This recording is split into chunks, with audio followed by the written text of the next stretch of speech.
Good afternoon, Hawkeye Nation. Proud Hawkeye Nation on this Sunday as your Iowa Hawkeyes falling just 12 points short on this national championship Sunday. Beautiful day to talk about basketball. The sun is out. I know Hawkeye spirits are down, but we can view this as not only a recap of a loss, but a celebration of what was a tremendous season. We'll have none other than Hawkeye great Kachine Alexander with us in just a second. We'll take your calls, take your comments, and I'm sure some questions about the future of this program under Lisa Bluter, Jan Jensen, Jenny Fitzgerald, and company. Before we get to all the content here in the postgame show, as always, want to take a moment to thank our sponsors. We'll start with none other than RTI Threads, our RTI Threads player of the game, Caitlin Clark, 30 points, 8 rebounds, 5 assists in her finale. She did everything she could, especially early, 21 in the first half. And we're going to talk with Kachine about what South Carolina did those final 3 quarters to disrupt her. I've got some thoughts on the fourth. But Caitlin Clark is our RTI Threads player of the game. If you want to know more about RTI Threads, well, I'll tell you a little bit more about them.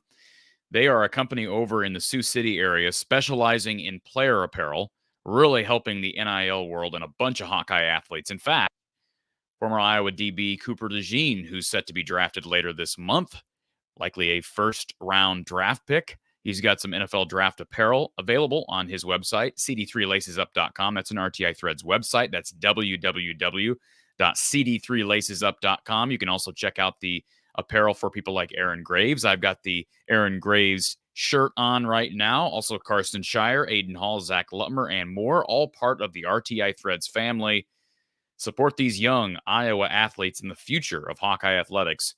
Visit www.rtithreads.com. Also, want to thank Iowa Smokehouse. Yes, they have been with us from start to finish. Thank you to Iowa Smokehouse. Folks, if you've not taken a moment to swing over to their website, put in an order, I ask that you please consider doing that as a thank you to them for the entire season of support, not only with basketball, not women's basketball, just men's basketball, but also with football.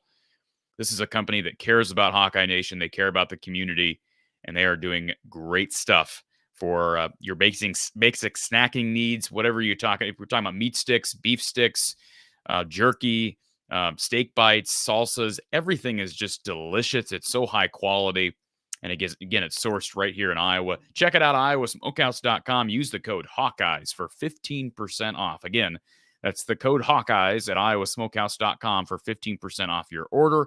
Get free shipping on any $50 order, courtesy of Iowa Smokehouse. So without further ado, we welcome Hawkeye great Kachine Alexander. Kachine, hi guys. Welcome. Welcome.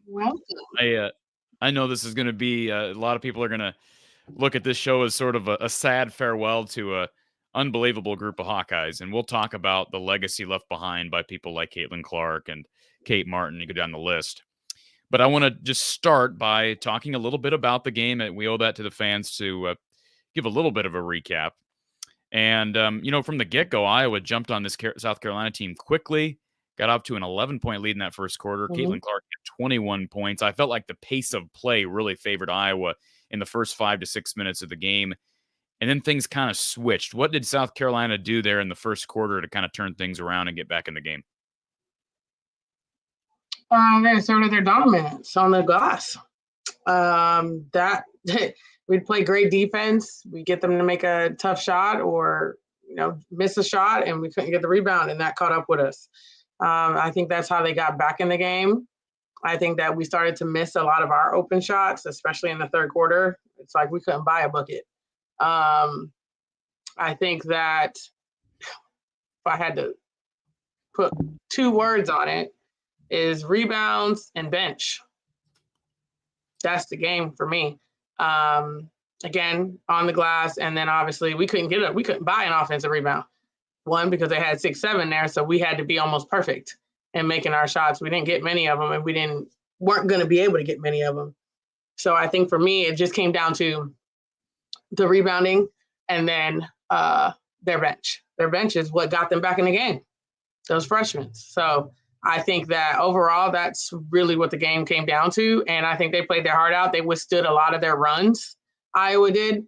And just at the end, their size and everything else just kind of wore us down. You talk about bench points, and to Kachine's point, 37-0, the final on the bench stats. And we knew Iowa was going to be thin because of Molly Davis being out. We saw her limping into the game late, which was at least good to see her get on the floor to finish her career. What a disappointing, sad way for her career to end. But she was also part of an amazing run for this team. Yeah. Did you expect Iowa to? I mean, I know nobody expects a goose egg from the bench, but it's not like Iowa goes real deep. O'Grady didn't score. Feuerbach didn't score. That's not the most surprising thing in the world.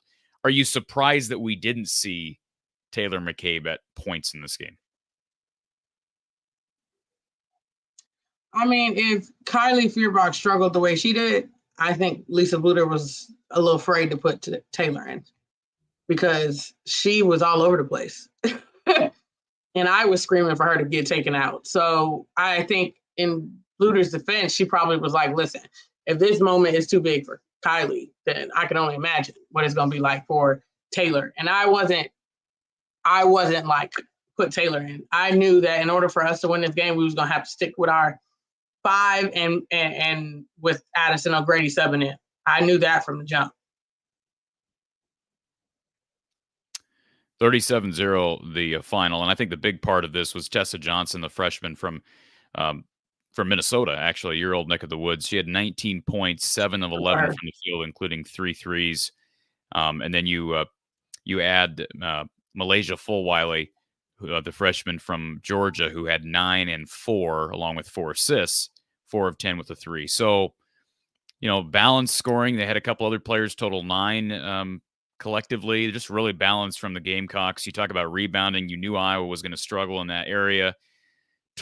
27 rebounds combined for Kitts and Cardoso. And we knew that Iowa was going to lose that category. So, we didn't really even, when we talked about the UConn game 2 nights ago, we really didn't focus on, how do you out-rebound them? I mean, because it's like, how do you overcome? You know you're going to lose rebounding. But maybe in hindsight, we should have talked about how do you limit damage, because I'd have to think the goal would have been to compete better than 51-29 overall, right? Yeah, but remember when we talked about the LSU game, even though they had their offensive rebounds and we got offensive rebounded, like we lost that battle, they didn't have that many second chance points. That's the difference. Is if you are going to get out rebounded, you cannot get out rebounded to the point where they're right there at the basket and they're converting those layups. They were converting layups. So at the end of the day, that's our issue. That's the difference between the two. Yeah, I knew we were going to get out rebounded, but at the point of, I'd be shocked if somebody has it, how many second chance points they had. It's got to be quite a bit. Yeah, I'll be able to get that here in just a second. I'm waiting for the official box score to drop from the NCAA. I can tell you South Carolina had 18 offensive rebounds to Iowa's 7. And again, the total rebounding number is 51-29. Iowa was I give them credit. We talked about the quick start. You get up 11 early. They made 9 threes. Not a terrible number. I think you'd hope for that number to be closer to 13, 14. I know that's asking for a lot, but to win this game, I think we needed that. 10 fast break points. You probably would like a few more. Obviously, you're going to get dominated in the paint. Actually, the number in the paint was not as bad as I thought it would have been. 48-32, but still decisive there. The one thing South Carolina did not do well is they left the door open from the free throw line. They were 9 of 17 from the line.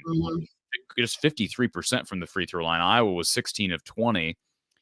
And a couple notes down the stretch of this game. I thought there were, well, first of all, first half, there were a couple different moments in this one, Kachine, where it's a game of runs, but it's also it's a game of inches, so to speak. Just like we say with football, it can be a game of inches at times. And there were a couple different sequences in this game where I thought momentum could have easily shifted to Iowa. Iowa made a mistake, and instead the momentum shifted back to South Carolina. One I'm thinking of specifically in the first half, Hannah Stolke had a layup on a beautiful feed. I believe it was from Caitlin Clark. She misses a gimme layup, and it turns into a 3-point shot for South Carolina. That's a 5-point swing right there. And then late in the game, it's 76-70, and I thought this was really the nail in the coffin for Iowa. It's 76-70. Iowa actually gets a clean stop. Sydney Falter does not have numbers. She's dribbling toward her own bench. She's got 3 South Carolina players trailing her. And instead of holding up and possessing the ball firmly, she continues to dribble, ends up getting it knocked away, and turns the ball over. And South Carolina gets it back. I believe they scored that next possession to make it 76-70. And my first thought in the moment is, how is your bench not yelling? You're heading right towards your bench. Why are they not yelling at you to hold? They were. Okay. Well, that was a mistake on Sydney Falter's part. I'm not knocking her. I'm just saying that was a big point in the game. And then I would say yeah, she struggled. I think the other thing about late in this one, talk about trying to make a comeback. I don't know, the last 2 to 3 minutes, when you're kind of in desperation mode, when it's 8 to 12 point deficit. First of all, I didn't like a couple of the shots that Kate Martin took. I know she's trying to force the issue. She had one where she dribble drives right and then has that patented step back, but she's doing it with 6'7" Cardoso in her face. Ended up getting called for traveling. I think had 3 misses down the stretch on drives.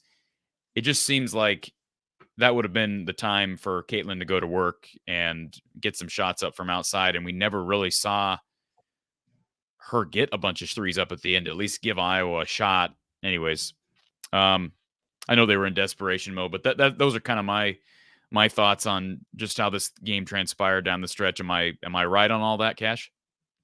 Yeah. I mean, I think all of those things were big momentums. It's kind of, Sid did not have her best game. That's for sure. She kind of seemed lost out there. She kept picking up her dribble all over the place when she shouldn't. And then when she should have, she did. So I think she was just kind of all over the place today. But overall, I mean, we did with what we could. At the end of the day, Iowa beating South Carolina was going to be the same as last year. A miracle. Based off of their bench, their depth, their height.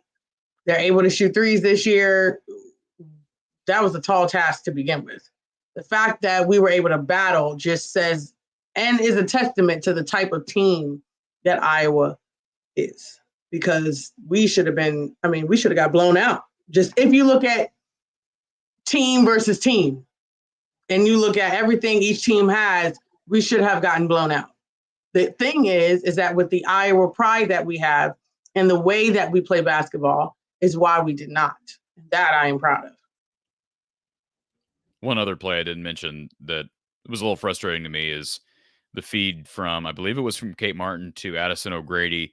She gets stuffed. That was a consequential possession down the stretch where, again, I don't know what the score was at that time, but I thought, boy, Addison's scoreless. She's obviously not in there to score. She's in there to bang with Cardoso. I just thought it was an odd choice of shots and an odd decision to feed her the ball there. But like you said, just a really tremendous effort. And when Iowa went up 11 early, you feel like, man, if they can keep this going, how did South Carolina change? I know you talked about rebounding, but specifically with Caitlin Clark, because she went off in that first quarter, had 21 points. In fact, I believe the first 6 to 8 points were scored by players other than Caitlin. And then like the next 15 or something were scored by Caitlin. She had about 21 in the first quarter. What was she doing so well in that first half or first quarter? And then what changed the final three? She ended up with just 9 points in the final 3 quarters combined. I think she got tired. If I'm being honest, I don't think the defense, I got to give Raven credit. I'm not saying she didn't do anything, but she wasn't denying her. She wasn't like anything of that sort. There was the one part that I got irritated about because I couldn't understand why we were not having Hannah or Addison come to set ball screens. Get Cardoso out of the paint. That's the one gripe I have, right? We kept setting ball screens with different guards. We were running Caitlin off screens, which has worked in the past, but get Cardoso out of the paint. We would have an open, back door, or we would get past our defender, and here is Cardoso standing there, and we couldn't do nothing with it. So get her out of the paint, set a ball screen, create more room down there. But we weren't doing that often. I couldn't quite figure out why we weren't doing that. But that's the only gripe I do have. Iowa postgame with Kachine Alexander recapping Iowa's 87-75 loss at the hands of the South Carolina Gamecocks in the NCAA Women's Basketball National Championship game. Hannah Stuelke had 11 points on 4 of 8 shooting, 3 of 5 from the free throw line, just 3 rebounds. She struggled. We knew she was going to struggle against the size of Cardoso. In fact, we saw a lot of second half minutes for Addison O'Grady, ended up with 13 in the game. Sydney Falcher had 12 points on 4 of 8 shooting, just 3 rebounds for her. You'd like both of those players, maybe double those numbers. I know it's difficult, but they needed their 2 strong rebounders in that starting lineup. Clark obviously is really good at getting on the glass as well, but the players in the front court there, Sydney Falter and Hannah Stuelke, combined for just 6 rebounds. Kate Martin had 16 points, 5 boards, did have 3 turnovers, which some of those were costly down the stretch. I will give Kate credit. She fought during a middle portion of this game in which Iowa kind of clawed their way back into this thing. Caitlin Clark, again, 30 points, 5 assists, 8 rebounds. She drew 6 fouls and ended up shooting 6 free throws, made 5 of them, was 5 of 13 from the 3-point line. Gabby Marshall had 6 points on 2 of 3 shooting. I thought Gabby played really well. I don't know if you agree with that, Cash, but I thought Gabby during stretches of time played really well today. I thought Addison did okay at times defensively, but she's not going to give you anything on the offensive end in a game like this. And she did not. Goose egg for Addison from a points perspective, had 2 rebounds. Kyla Feuerbach struggled in 5 minutes of play. Did not see anybody else minus the last 20 seconds. No Ediger, no Goodman, no McCabe, and of course Molly Davis ends her career on the bench.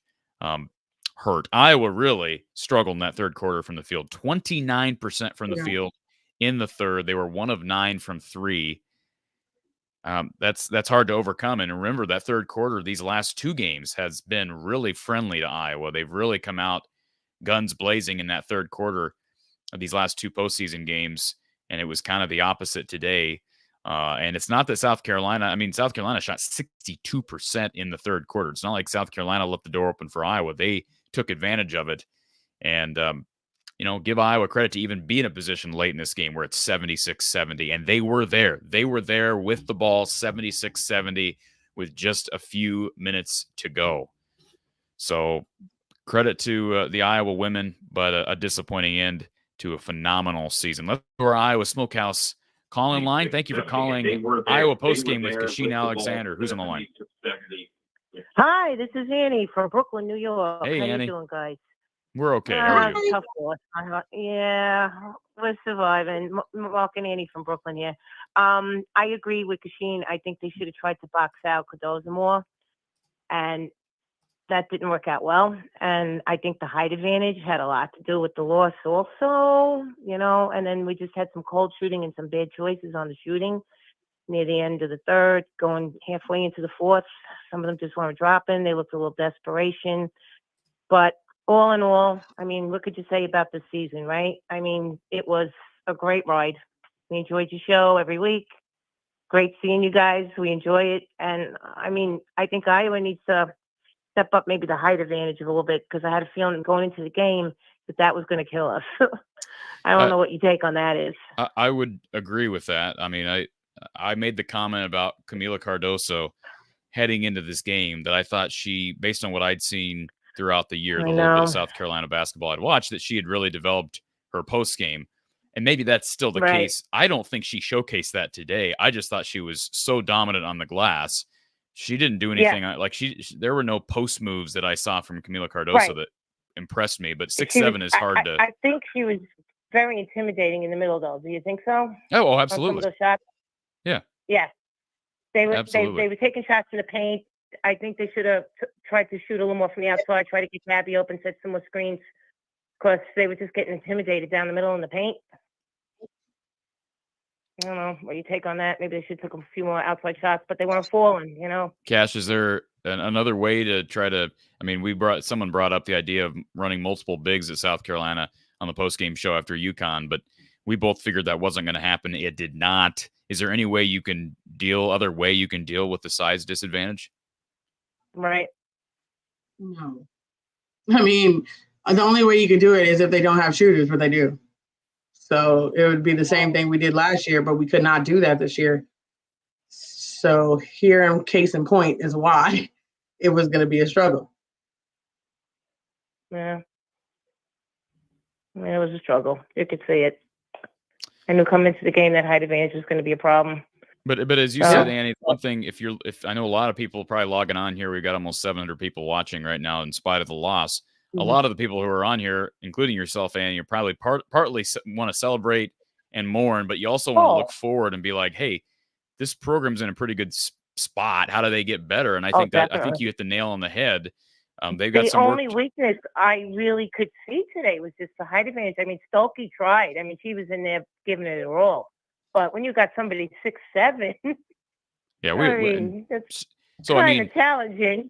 That's what we got to realize is Stolke's already playing out of position, playing at the 5 as more of a natural 4. And now you're asking her to go up against one of the biggest 5s, the biggest 5 in basketball, and the most daunting 5. So I think you hit the nail on the head as far as moving forward. Yeah, that was my biggest issue going into the game, was the height advantage. Because, I mean, Staley came through for them in the end. She really played the best she could. But I was very concerned about Cardozo, and it kind of showed. So. Yep. Well, they'll get a big in next year in Ava Hayden, and my guess is that they will really try to hit the portal for a big as well. That just looked like it was their weakness today, was the height advantage, in my opinion. The shooting is what it is. Some days the shots fall, they took their shots. Near the end, they had, a couple of them looked a little desperate, but, desperate measures. They were losing. Yep. But it was a great season. Thanks a lot for your show. You guys, we had a lot of fun this year. Absolutely. And looking forward to next year, which is a great program. We'll do it. Thank you, Annie. Thanks for being part of the show. Guys, thanks again. Appreciate it. Bye, Kachine. You're the best. Bye, guys. Thanks, Annie. Yeah, good stuff. I think they will go to the portal and address the 5 position. I'd be very surprised if they don't. They need to address point guard as well, because they're losing Molly. They're losing Caitlin. In fact, that probably is more of a need right now. Because they don't have anybody, unless it's Aaliyah Guyton who's coming off an injury, they don't have anybody to run the point. I don't think Kenise Johnson-Etienne, even if she's healthy enough by season start, that she's probably the answer, the immediate answer. either. Chris Bacon, thank you, Chris, for the super chat. Loving the Hawks. Thanks to Corey and Kachine for your post-game show. Thank you, Chris. Do appreciate that. And let's do this early, Kachine, because even though people are frustrated with this loss, as Annie brought out, we got a lot of reasons to just celebrate what a season this was. And I'm so gracious to you and to all the fans that have made this show possible. Please hit that like button, folks. If you're here, you're regardless if you're mourning or if you're a hater. Season, 650 people watching. Please hit that like button. We're a lot 130 right now. Just scroll down, hit that little thumbs up button. Very easy to do. That does help us. Please do that. Please subscribe. Send us out as well. All right, let's go back to our Iowa Smokehouse call-in line. Thank you for calling Iowa Postgame with Kachine Alexander. Who's on the line? Well, this would be Chris in West Wyoming. Hey, Chris. Hi, Chris. Yeah.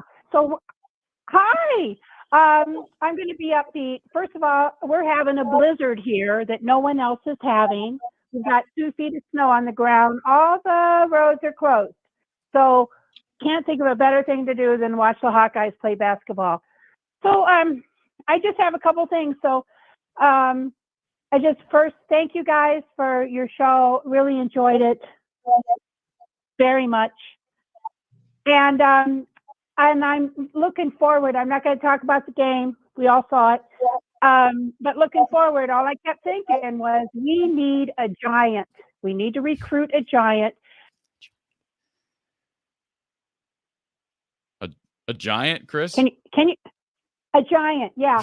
To play the post, 8 feet tall, something like that. But really, we need some height down there. And I think Annie was saying the same thing. And the crew that's left, they need to work their butts off in the off season, Yep. to step up. Yeah. So that's all the comments that I have. But I'm not going to regret this game. I mean, somebody had to lose, and we really overcame a lot of adversity to get here. And so I'm never not going to be proud of this team and just say I am a Hawkeye. So I just again want to thank you for everything and say go Hawks. Thank you, Chris. And one more thing before you hang up the phone. I agree with you on the 5 position. I don't know about giant, but I get what you're saying. I get what you're saying. And here's what I'll say about it. The other player that we're not talking about that they're losing is Sharon Goodman. And I know Sharon was not playing down the stretch of the season, but that's another scholarship big that's no longer on the roster. Yeah. So you lose 2 point guards in Clark and Davis. You lose a scholarship big in Goodman. So you're left with Addison O'Grady, AJ Ediger, and I absolutely agree. You go to the portal, you find somebody. They're going to bring in Ava Hayden as a freshman, but AJ Ediger and Sharon O'Grady do need to work their tails off. And regardless of who they bring in, they're going to have a chance to play next year. Yeah, I think a lot of where this team heads after this is going to be dependent on what they do at the 5, because they're not going to be able to keep playing like they have without Caitlin Clark in the backcourt. Exactly. So we got something to look forward to next season, I think. Absolutely. Okay. Thank you, guys. Thanks, Chris. Appreciate the phone call as always. Stay safe. Okay. Yep. Bye-bye. You too. Bye-bye. How about this? Tragus44, thank you, Kachine and Corey, for being with us along this amazing journey. And how about this, Kachine? We found out that Tragus is indeed a male. I don't think I've never heard of a female named Richard. So, thank you, Tragus. Thank you, Richard, very much. Appreciate the super chat and for being here. You have been one of our regulars, so we appreciate you being here and for your continued support. It does mean a lot. All right, folks, the phone line is 515-635-1601, 515-635-1601. If you have a question for Kachine or myself, and let's see here. Let's see. Let's go to our next Iowa Smokehouse caller. We've got Tyler. Oh, got me by surprise. Tyler. Yeah. How y'all doing today? I'm doing good. How are you? Good. How are you? I'm doing good. I'm I'm not mad right now. I can't be mad at any of that. You said this in in one of the tweets. If there's anybody that we would have to lose to, it would be South Carolina. I mean, that's a class program. I really love the way John Staley does everything, and yeah, I can't be mad about this at all. I did have a few questions going forward into the offseason and next season, because I don't think there's really much to talk about with this game. We didn't have a bench presence. Rebounding was not up to par, but I'll let others talk about that. So in our perfect world, we pick up a proper five ready for next year, whether Addie O'Grady makes the great leap forward or Edgar, whether Ava Hayden works out immediately, or whether we hit successfully in the transfer portal. With respect to Hannah Stuelke, was there going to be a serious period of adjustment between her being used to playing 5 and 4? And also, how long, in your experience as a coach or from what you've seen as a player, how long does it take for that relationship to form between a 4 and a 5? What do you mean relationship? Well, mainly how quickly they get used to, being accumulated with the rest of the team. The 4 and the 5 are kind of working partners down there, aren't they? And they have to get used to each other, don't they? It depends on where you're playing the 4. That's the thing. Is sometimes in certain offices they're not. Sometimes they are. And I also think it depends on the people. So I would say that really depends. As far as perfect world, should I say, I don't think it's going to take Hannah very long at all, because she's not going to change what she's doing. So the only difference is she's not guarding a 5 and she's not going against a 5. So I think it should be easier. So she's this is basically going to be like putting on a pair of old shoes for her then. Pretty much. It's the same game. The only difference that we're saying when we say she's playing out of position is because she's guarding a 5 and she also has to score over a 5. That's completely different than having to score over a 4. Other callers have been mentioning, who needs to have a big offseason. And you've said before when the players make the greatest leap forward would be over the summertime. I'm ignorant on this. What exactly does a summertime look like for, say, a Kylie Feuerbach or O'Grady or somebody else? What goes into that? What do they do in the off season? Obviously, there's team stuff. Is there individual time with the coaches? How does that work? Mm-hmm. So that's going to be up to obviously the coaches, but the coaches get 4 hours of on-court workout. Majority of that is individual, and then they'll have like groups. So sometimes the group will be all guards, sometimes it'll be 2 guards in a post, so they can mix that up however they want to. And then they usually have like 1 hour workout with the team. So it really depends on how they want to break that down, but they can use it however they choose to use it. So a lot of the times they will have individual workouts with the players throughout the week. And then they'll do some, post guard work and then some just guard work, like I said before. They'll have their pick of whatever they want. That's why I said that's the time to get better, because you have the one-on-one time with your coaches to really work and dive into you as a player. Last question. I remember the post game after Addie Deal committed to Iowa. You made the comment that she's a great Lisa Bluter girl. I'm curious about that. What does that mean? What are the characteristics of a Lisa Bluter girl? You said that she's very picky for who she goes for. So what does that look like? A player that is about team first, a player that knows how to handle themselves, just an all-around genuinely good person. There's a reason why all of the Hawk fans love everyone on the team.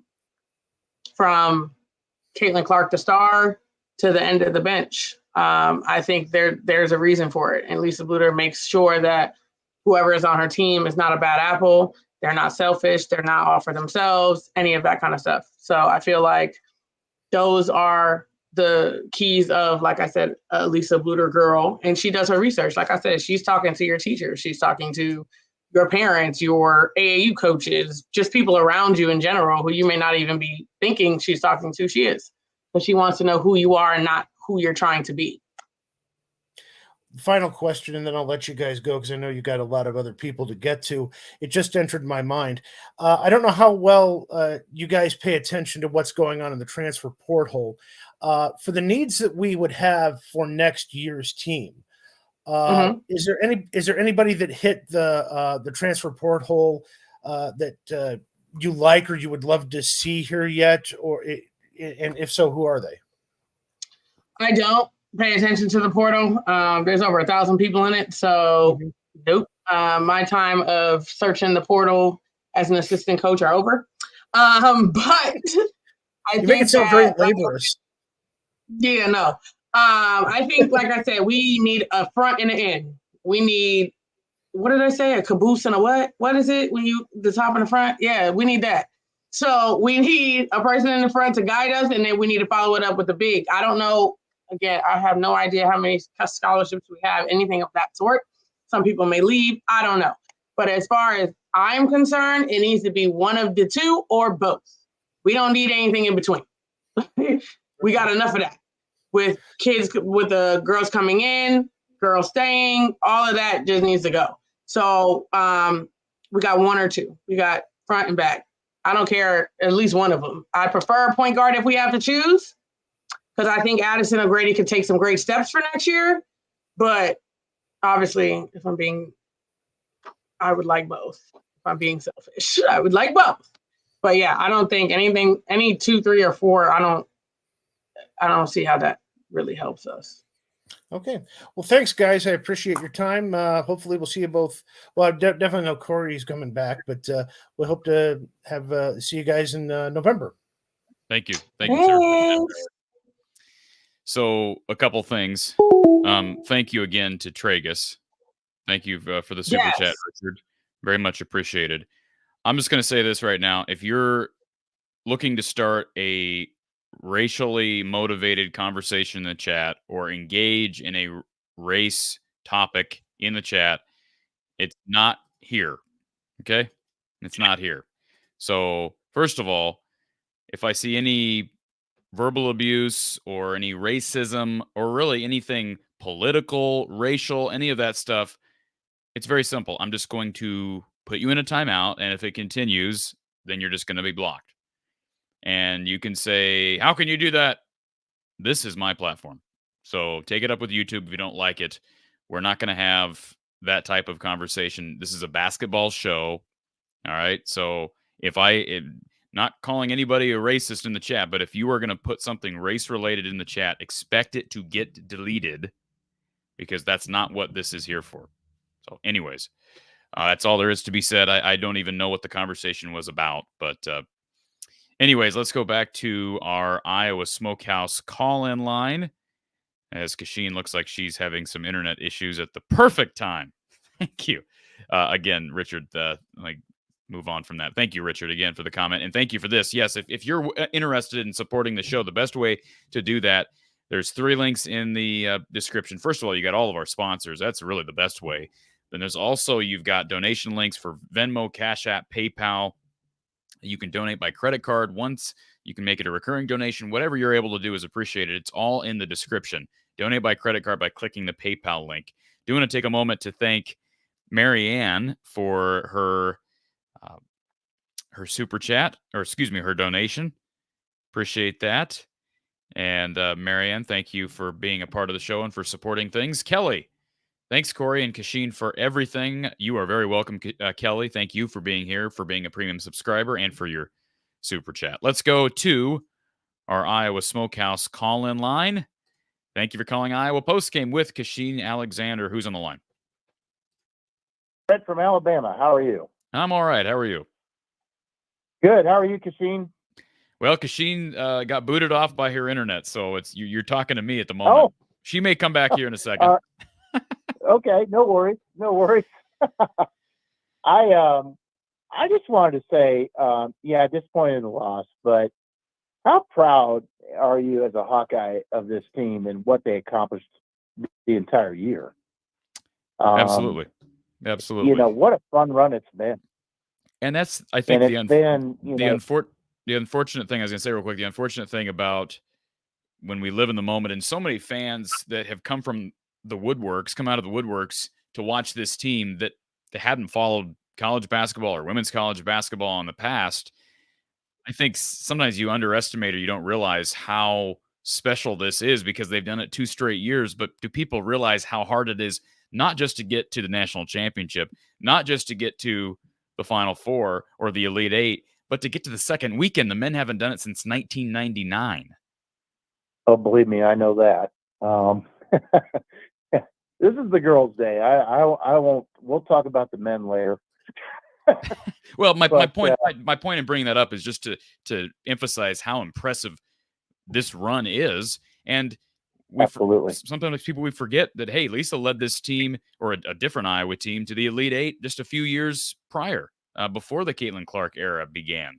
So you got to give a lot of credit to this coaching staff. They've done it through injury. The injury to Molly Davis did not help. They persevered, won the Big Ten tournament, that made a run all the way to this game, and they were within 6 late. So no, there's no reason to be upset with anything right now, other than you're disappointed that they couldn't have won one more. I agree with that. Absolutely. And I think, if we, what South Carolina is so good at, how many second and third chance off the rebounds were they getting? I mean, that first half, it just seemed like they were getting every offensive rebound, just second, third chance points. Yeah. And I think that's what kind of got us. We couldn't block, we were boxing out, but we couldn't get the board. But that being said, what Don Staley said at the trophy presentation about Caitlin, it was just such a class act by her. And she's such a class act. That team is just stacked. And look, they're 37-0 for a reason. They're now 38-0. So we ran into a brick wall today. I think we really did. But that doesn't take away from everything we accomplished this year and the year prior. And man, you gotta just kind of be you're sad about the loss, but you look at what they accomplished. Yeah. That's what you need to hang your hat on, I think. And Kachine is back into the stream. If you had something specific for Kachine, but Kachine, can you Kachine, how are you? You look good. How are sad. you? Sorry. That's okay. But Kachine as well, like I was talking with Corey,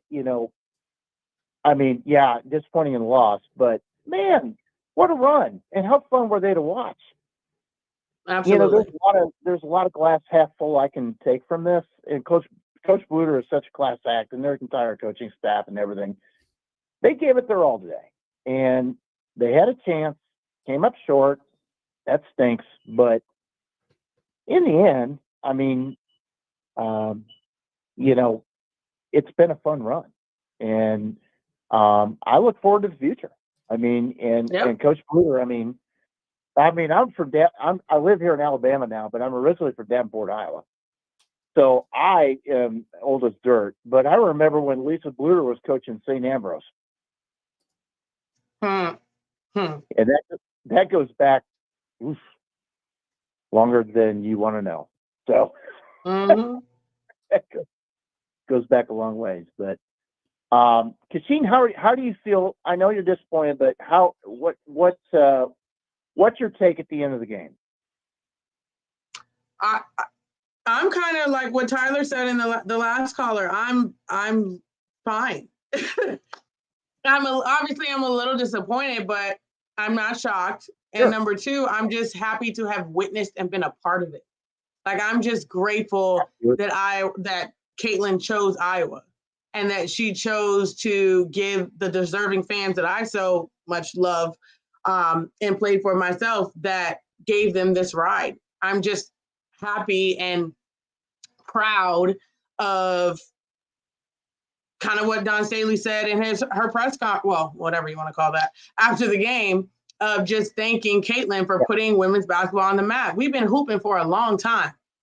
Like, we have. It's just the fact that we're finally getting noticed. And I'm very thankful for that. And we got some dogs still here. But the thing is, you've got people hooked. Once they're hooked, they're going to tune in because we've always had good product. We've always had good players. Oh, It's yeah. just now we got people's eyes on it. And once your eyes are on it, you're going to continue to tune in. So I'm just happy and grateful, one, that she wore that Hawkeye uniform and that what she did for women's basketball on the whole so far. She's got more to go. I think Dawn Staley is such a class act. And, She is. I mean, she's in the moment. She didn't have to say that, and she did. No, she did not. That's just pure class. Yep. And that's what she is. She is just that. I've always had the utmost respect for her and what she brings to the table. And man, like I said before, they were 37-0 before this game. Now I know why. Yeah. They are just stacked. And we ran into a buzzsaw, but I mean, nothing to hang our head about. I think we're disappointed, but let's move onward and upward. That's what we do. Sir, Yeah. appreciate Like you. Hayden Fry used to say, like Hayden Fry said, once a hawk, always a hawk. Absolutely. I Sir, agree. appreciate you calling in, and we'll look forward to future calls. Thank you, sir. You all have a great night. You too. Thank you, sir. All right. Good stuff. Thank you to Irmo Olympian, Gamecock fan here. Great game. Much respect to the fan base and the team. Started watching the show at the start of the tourney. Go Cox. Okay. Did they Thank you, actually sir. say that? Did they actually say go Cox? Or did they say go They Gamecocks? do. No, Okay. they say it both ways. Interesting. All right. Thank you, Irma Olympian. I do appreciate the super chat. We appreciate your support. Thank you for being here. It's always cool to know that other fan bases are watching. I welcome other fan bases. Now, again, if you're just going to troll and spew language or race baiting stuff or whatever, forget it. We're not going to play the game. But thank you to Irma Olympian and everybody else who has been a part of this show since whenever, maybe the beginning of the postseason. Lemansky, thank you for the super chat. Corey and Cash, thanks for covering this greatest women's sports story ever. Hawkeye Nation will keep coming just like our Hawks. Let's go back to our Iowa Smokehouse call-in line. Who's on the line? Let's go back to. Hello, you're on the air. Or you can choose. Hello, say that again, caller.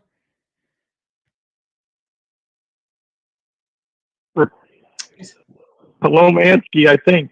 Oh, Lemansky, you're cutting in and out pretty bad, but I got you. Oh. So I just want to thank you both for covering Iowa basketball. And the 30,000-foot view for me is, even though this is a moment, just transfer out that it's a movement. And this movement started a long time ago. So I think that's our what we hang our hat on. Absolutely. I agree. And I thought what the language Kachine used here a second ago about being hooked is a great one, because the attention now, naturally, when you lose a generational player, there's going to be somewhat of a step backwards as it relates to attention. But I do think that can be seriously limited. And I think it will be. I think they've done enough on the recruiting trail. The personality of this team has been built enough. They've got some really talented players that I think hold the keys to the future. Not just Hannah Stolke, but Sydney Falter really came on the second half of the season. She was terrific, really all year. And yeah, you got some really talented freshmen coming in next year. Leia Guyton, hopefully she can be healthy. Tegan Mullaney is someone we don't talk about a whole lot, but we probably should be talking about her more. I mean, just go down the list. Good stuff in store, Lemansky. So many women knocked to the floor in my life, and that's not a comment on officiating whatsoever. I'm not commenting on officiating. That's big girl basketball, and they fought so hard. I was just hoping nobody got hurt. You got my favorite, Cade Martin, at 6 foot, getting elbows in the head. Just an extremely rough game. I'm glad they came out healthy, and want to point out that if you want to do your part, Iowa Rise is about women's basketball and donating to monies that go towards assistant coaches' salaries to other women's sports facilities, including, most importantly, the women's practice facility. So let's get off our butts, Hawkeyes, and do our job. Have a good day. Thank you, Lemansky. Appreciate your call and the passion of Lemansky, always passionate. So thank you. And let's see here. Get to most recent. All right. To our buddy boy in the chat. Bye-bye. Again, you want to put stupidity out there, then what you see is what you get. Let's go back to our Iowa Smokehouse call-in line. We've got Doug. Hey, how you guys doing? We're doing all right. How are you, sir? Well, it should be a very positive day. I'm not speaking hyperbole. Thank you, Niall, for teaching me that word. No, I'm not speaking hyperbole. And you know, Corey, how much I adore the Iowa men's basketball team. There is no Hawkeye that I have more respect for that's ever wore the black and gold than Caitlin Clark. And I just think that the way she's handled this year, what she's done this year, I am so proud to be a CIML person like she is, but at Dowling several times. You know, just she is a class act. She stayed on that high road a lot this year, and a lot of people tried to drag her down. And I'm just so proud of this team. You know, that team was big. You know, going to the game, the only thing you can do with a 6'7" guy or 6'7" girl, or I had to guard a lot of 6'7", 6'8" guys in high school. And only you hope you front them and you hope somebody has your back. You know, you try to deny them ever getting the ball, but that's very hard to do when they can just reach out and get an offensive rebound with ease. But everyone should be proud. As far as Caitlin being one of the greatest college basketball players ever, she is.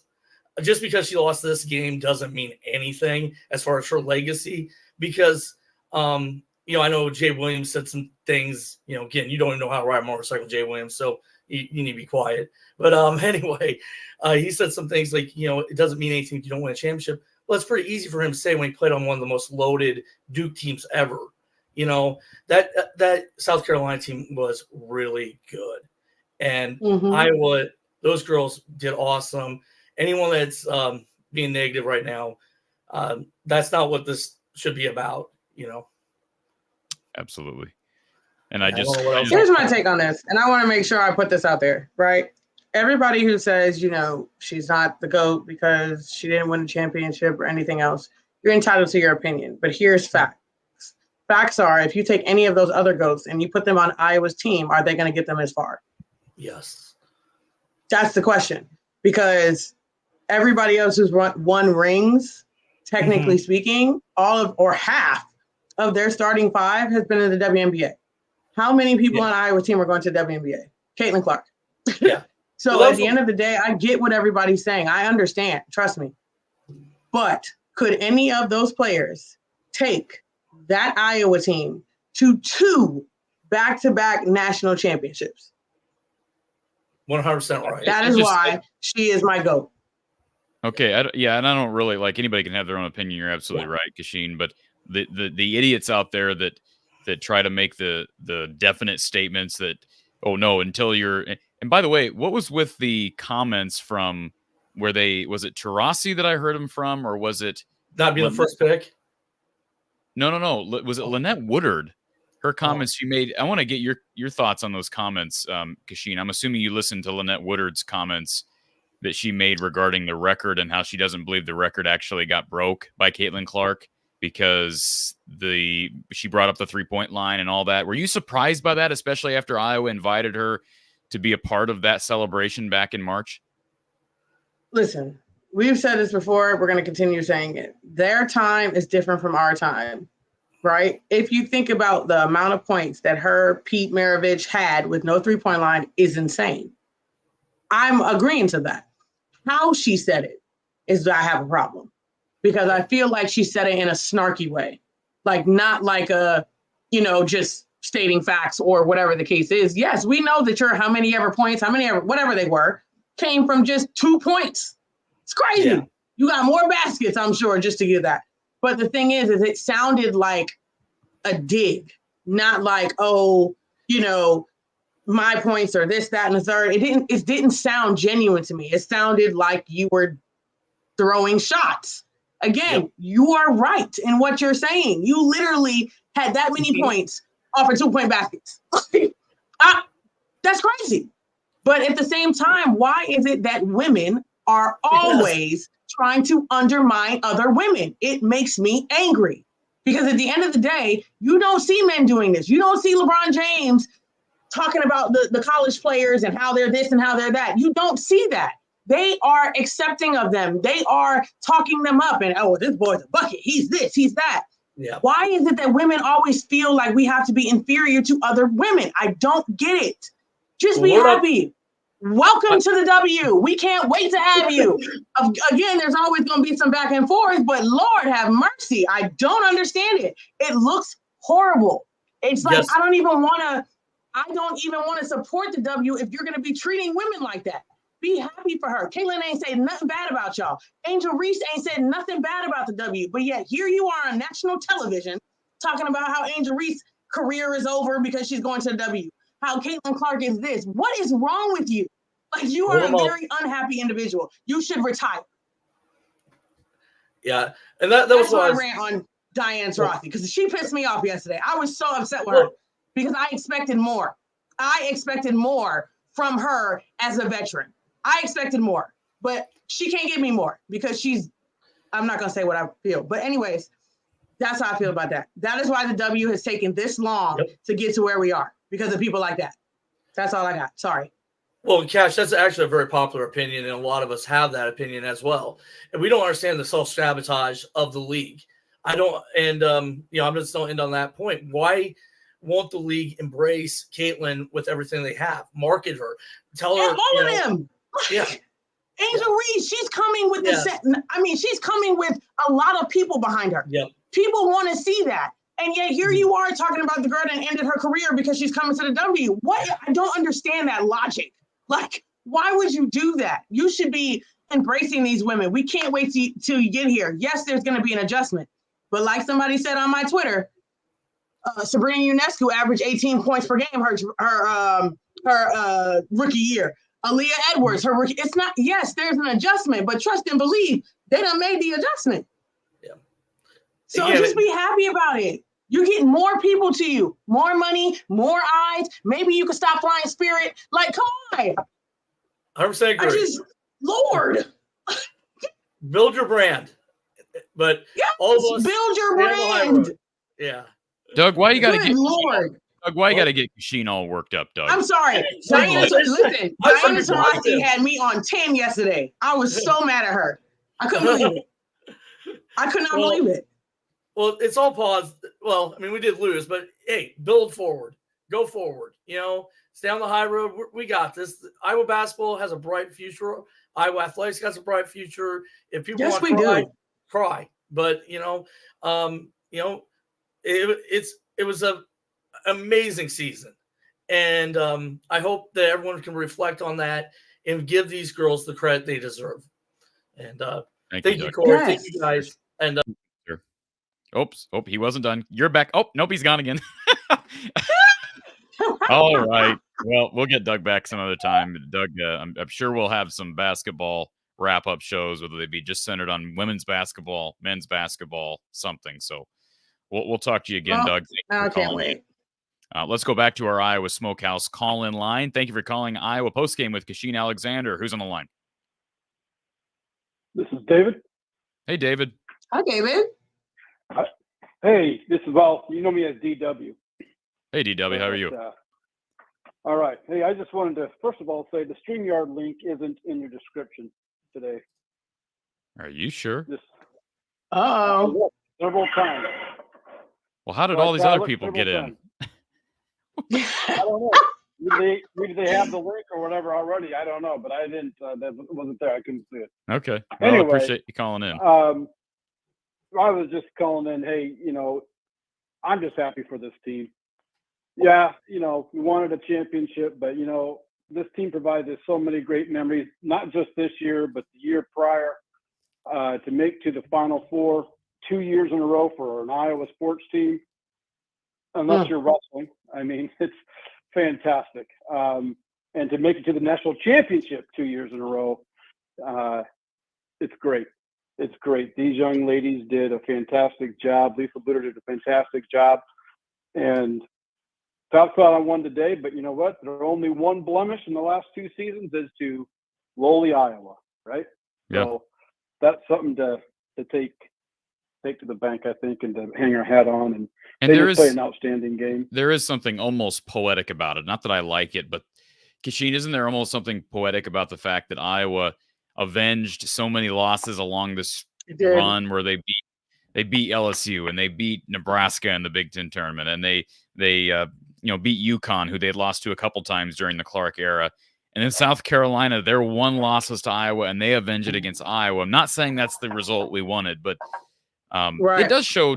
It does show the parity in the sport. I know South Carolina went undefeated, but it was not like that was a blowout win today. And no, I mean, I just think that the quality of the game, we keep talking about Caitlin Clark and how she's changed the game, and the individuals have changed the game, and that's all true. And Juju's phenomenal, and Paige Beckers is phenomenal, and Angel Reese, and Camila Cardoso, and certainly Caitlin Clark. But as a whole, quality of the game, I do believe, has improved as it relates to parity.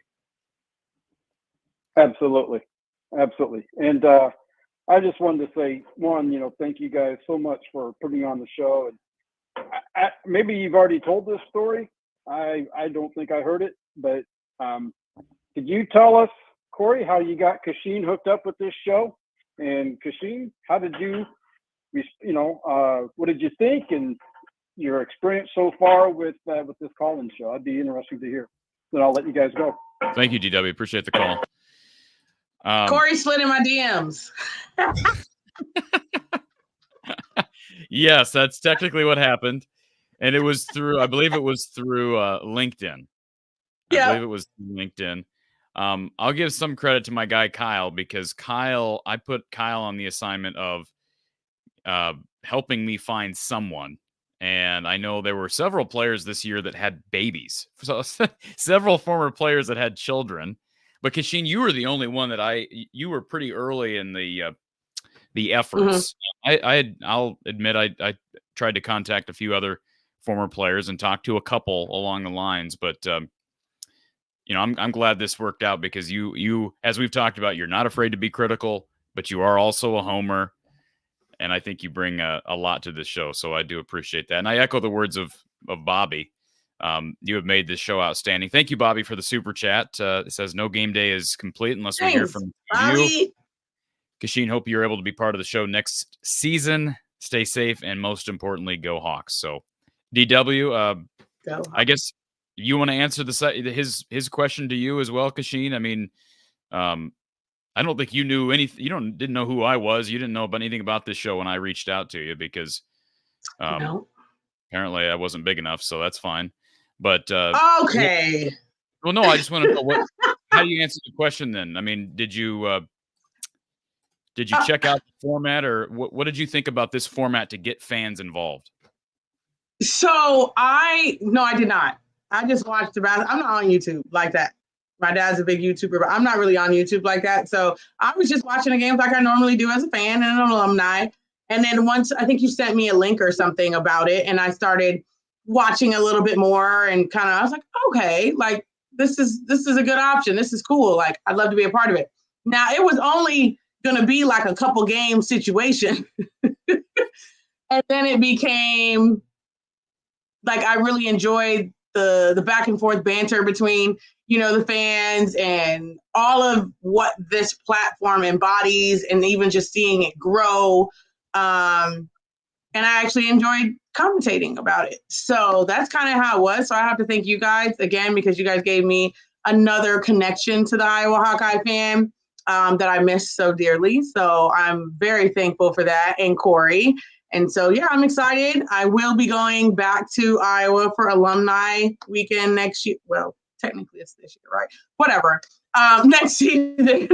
So I will be doing that. I will bring my daughter and things like that. So I'm kind of excited to kind of be back, in in Iowa City next season. So should be a good time. We hit the jackpot getting Kachine on for this memorable run down the stretch of the season. Again, thank you, DW. Thank you, Bobby.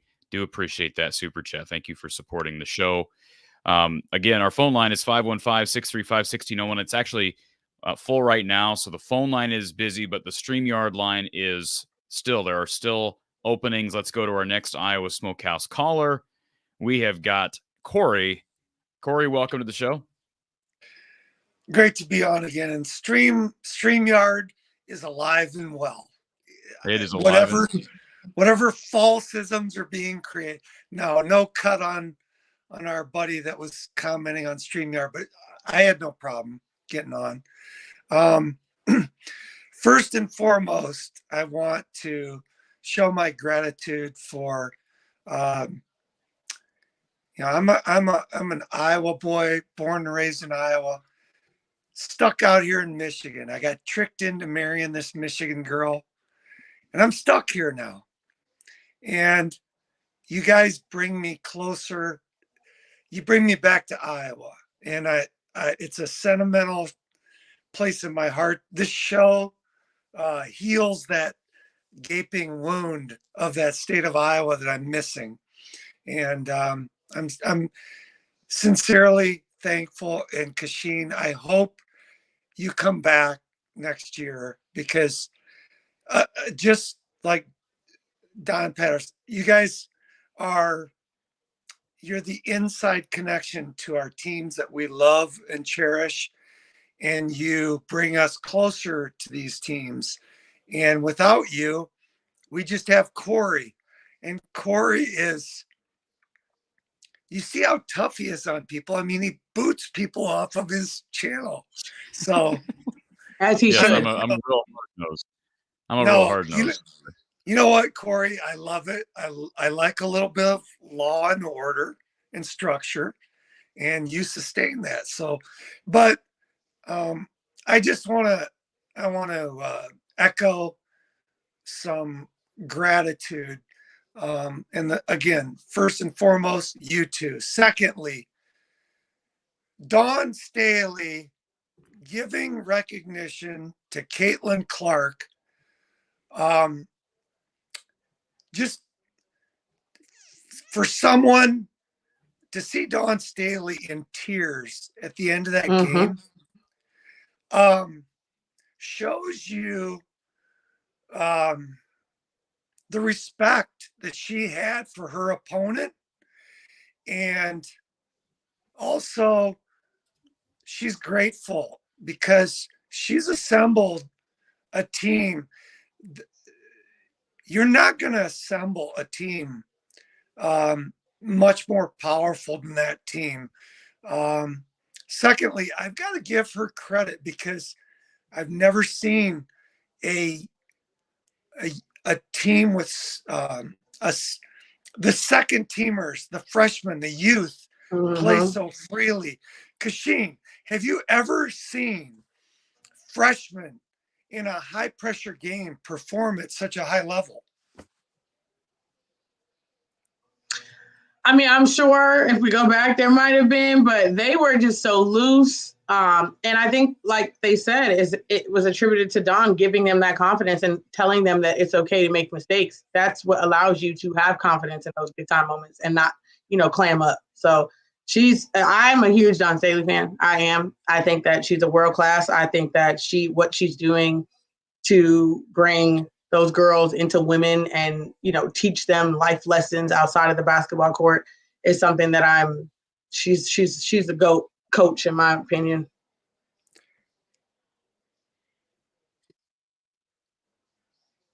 I kind of lost you guys. You there, Corey? Okay, I'm back. I think You're back. Our connection might have been fractured. Okay, so I guess I just want to,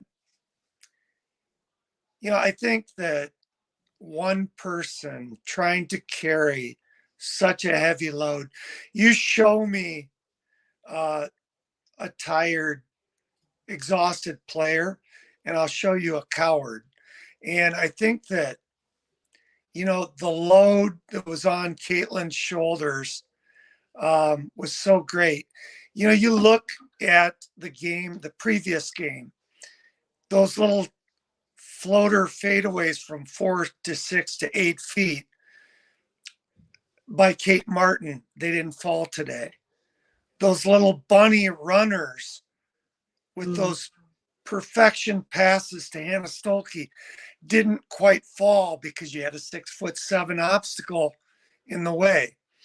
All of those little near misses, it just seemed like, each of those, that 2 points here and that 2 points there. And then on top of it, their 3-point shooting. And you've got to give credit.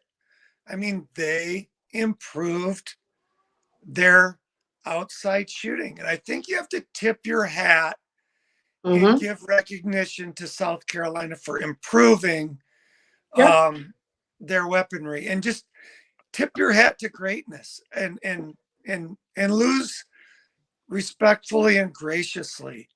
And but that said, the spirit of Iowa fights on because of Sydney Falter and Hannah Stolke have now been passed the torch.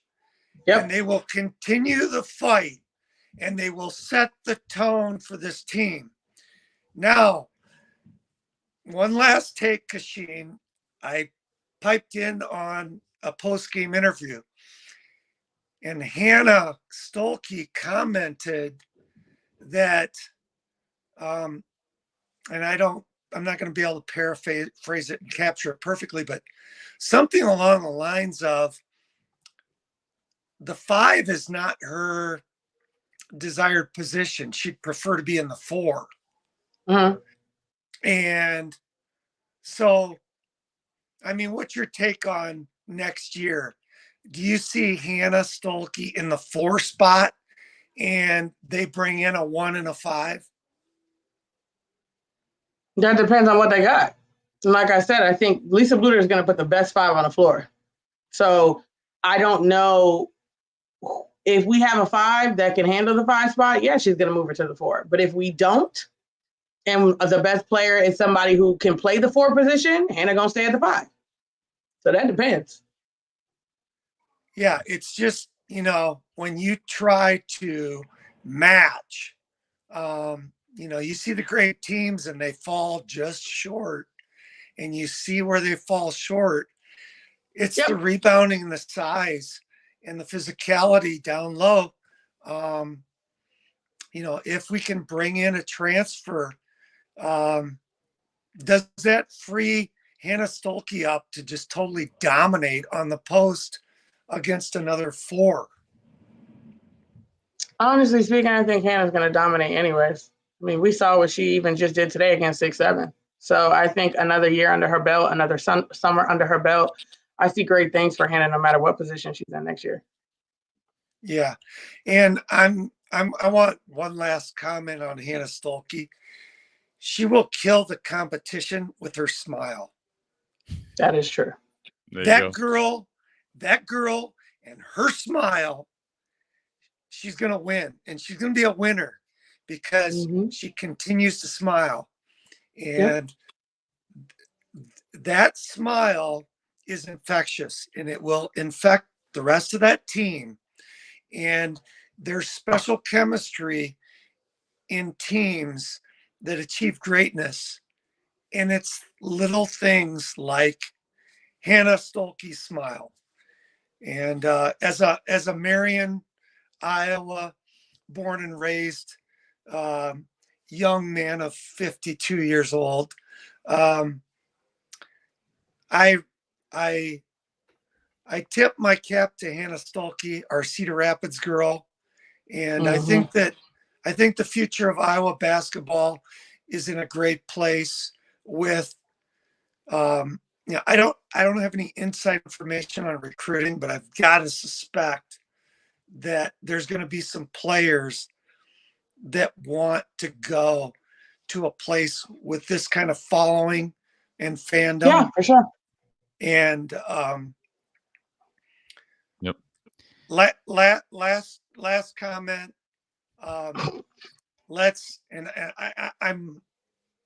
I never stop, but let's just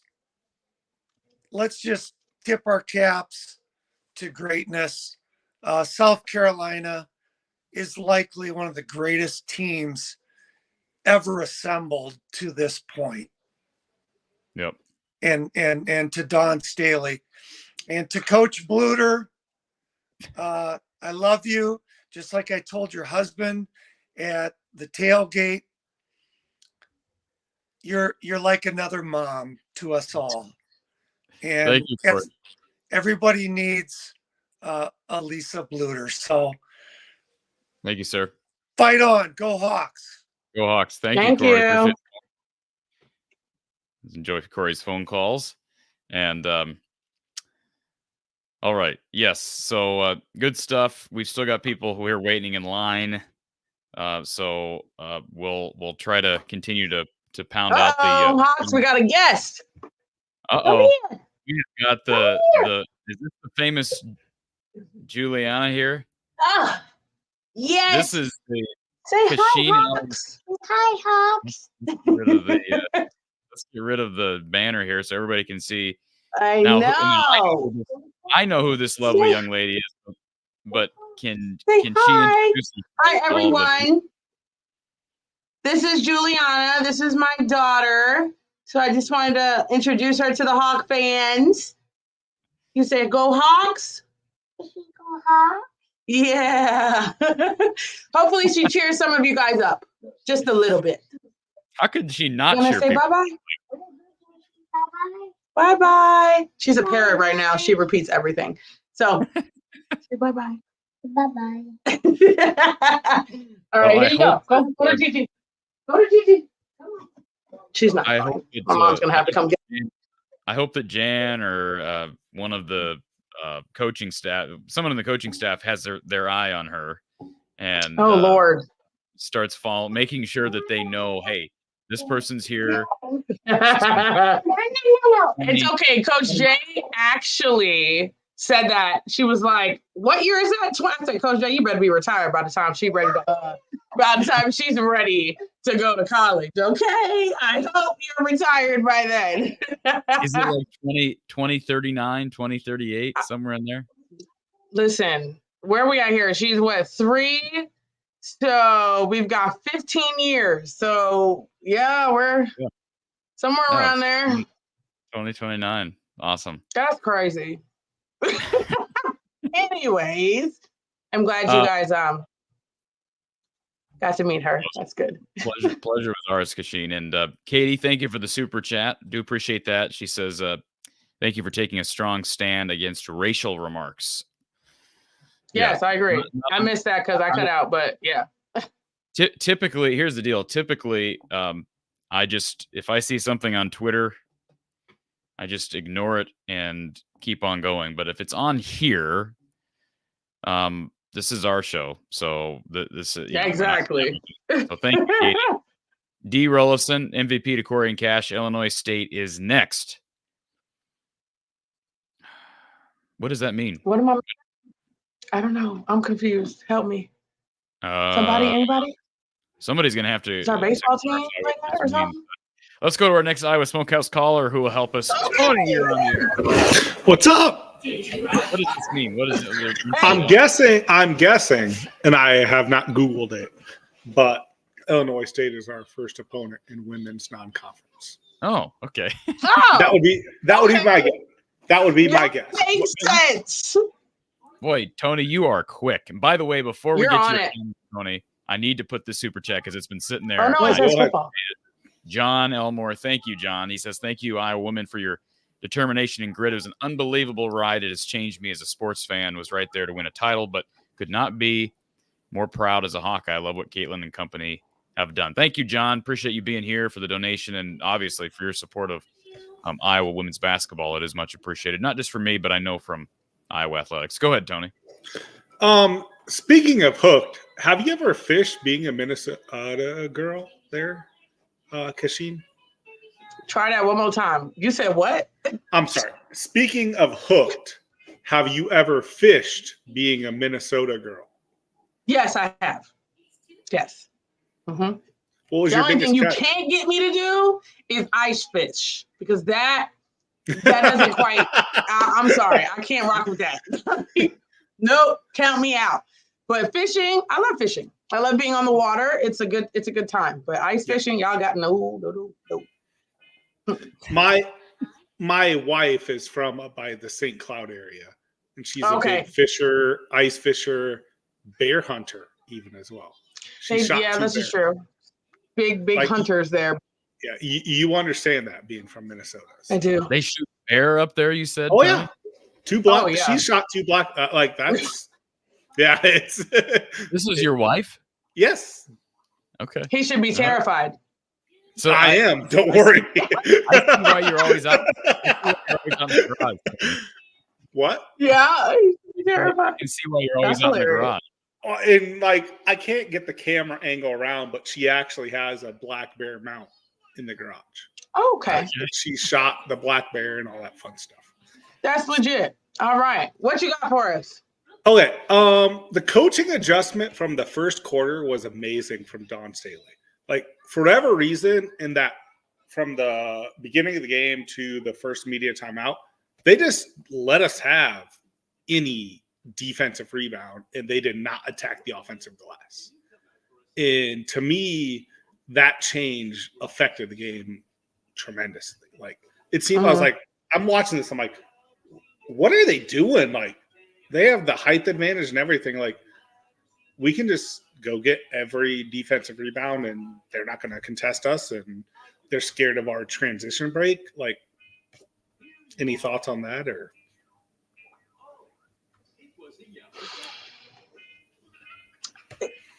is it really considered an adjustment, or just the fact that she got in their behinds and said, assert your dominance? Is it? I don't know. I guess to me, I never saw any of them like attack the glass for the first 5 minutes. Trust me, I'm with you. Like, she ain't had to do nothing. All she did was tell them, assert your dominance, attack the glass. Yeah. I'm sure she said it in not that kind of nice way, but either way, I don't know if I consider those adjustments more as just holding your team accountable, because they should have been doing that. So at the end of the day, it wasn't like Iowa was doing something out of the ordinary or something that she needed to adjust to. It was just the fact that I don't know if they was nervous. I don't know if they were like, I don't know. They just seemed a little bit out of sorts at first, because again, they wasn't even guarding Katie. Like, they gave her so much space in that first quarter. So it was like things like that where it's just the little things that they were not tuning into, should I say. Nope. I'll agree with that. I still love Donda. It just seemed like they were giving up the offensive rebounds, but I understand where you're coming from with that. Yep. I have a quote that I'll read from Coach Don Staley. I want to personally thank Caitlin Clark for lifting up our sport. She carried a heavy load. It's not going to stop here. When she's the number 1 pick in the NBA draft, she is going to lift that league up well. Oh, for sure. It was very refreshing to see her recognize that with, I'm sure as both of you have noticed, like the less than desirable media attention Iowa may have gotten between this last game and this game. Like, can I express one thing? The only thing that mildly annoyed me, and this is my platform of objectivity and honesty and sometimes homerism. Did it annoy anybody? And I know Kachine's going to say no. I know Kachine's going to say no, because I think I know Kachine well enough to know that she's going to say no to this. But I'm curious on Tony if this annoyed you at all. I was a little annoyed that ESPN goes to interview Don Staley, and you have Aaliyah Boston crying her eyes out behind Don Staley. Now, I get it. I'm sure Don Staley is like a mother to her, and she means a lot. She just lost the national championship game a year ago. My only issue, my issue with that whole thing is, Tony? What? No, go, I'm waiting. I'm sorry. My issue is that they have her working on ESPN on the panel. I had no issue with Aaliyah Boston. She was very professional. No, and I want to flip this though. I really do want to flip this, okay? Because I want to think that both of you watched the pregame show. I think Diana Taurasi's pick was so forced in like how she said, "Oh, I'm guessing I'm picking Iowa." Like I think that was more forced. Like I think Aaliyah Boston, and you've even heard this. I've said this, Corey, that on the Peacock coverage, she has done amazing for the women's games. Like I will not ever say a negative word about her because she has been, it seems like, impartial. She did a great job on the Peacock games, and I think she did Big Ten Network. The Diana Taurasi thing was a little like, oh gosh, that seems a little like it seemed very forced by ESPN that like she was the one who had. I'll stop there, but yes. Well, I have no issue. I really do respect Aaliyah Boston. I am fine with her working. I'm just saying, I just don't like how, to some extent, platforms like ESPN have basically said, "To heck with journalism. To heck with down the middle coverage." Like, you know what I'm saying? Yeah. Like, no, I agree. Like, and Iowa doesn't have anybody though. Like that's the thing. Regardless of what we in this scenario, there is not one Iowa journalist of any sort or former player that they can put in there. That's not. I'll agree. I will agree with Kachine here, though. They don't, because if you look at it, like, was it Sue Bird and Diana Taurasi, right? Like they were forced as UConn graduates into that situation to say, react to this game in the semifinals and even in the finals. Like they're going to be a little salty, obviously, because of the way hypothetically the game ended. Like I think we can all agree it was the right call. I'd like to think so, but go ahead. Sorry. I'm not saying that I wanted an Iowa journalist. I'm simply saying my opinion is that if you're going to have Aaliyah Boston working there on the panel, you don't put her front and center of the celebration. I don't think they put her there. Yeah, I think Aaliyah Boston was there with Don Staley at the time that Holly Rowe popped up. Yeah. And she was in the midst of all of that. So I think that's just how it happened. But I don't think they planted her there and said, "Here you go, stand here." I'm not claiming that they planted her there. I'm simply saying I probably wouldn't have had Aaliyah Boston work in the Final Four if I would. But who else you going to put there? I guess is my question. Like she's been 100%. She's been like 7 people on that panel yesterday, Tony. Well, how many? I'm all for her getting a shot. Sorry, I am. I'm all for her getting a shot at a big time game on a big time pod or whatever. Because at the end of the day, we need more. And I'm okay with that. But again, it's funny. I'm not a huge fan of Holly Rowe. That's just my, there's an underlying thing there that I have with her. But regardless of the situation, I think I hate when they want to do stuff right away. Give them a second.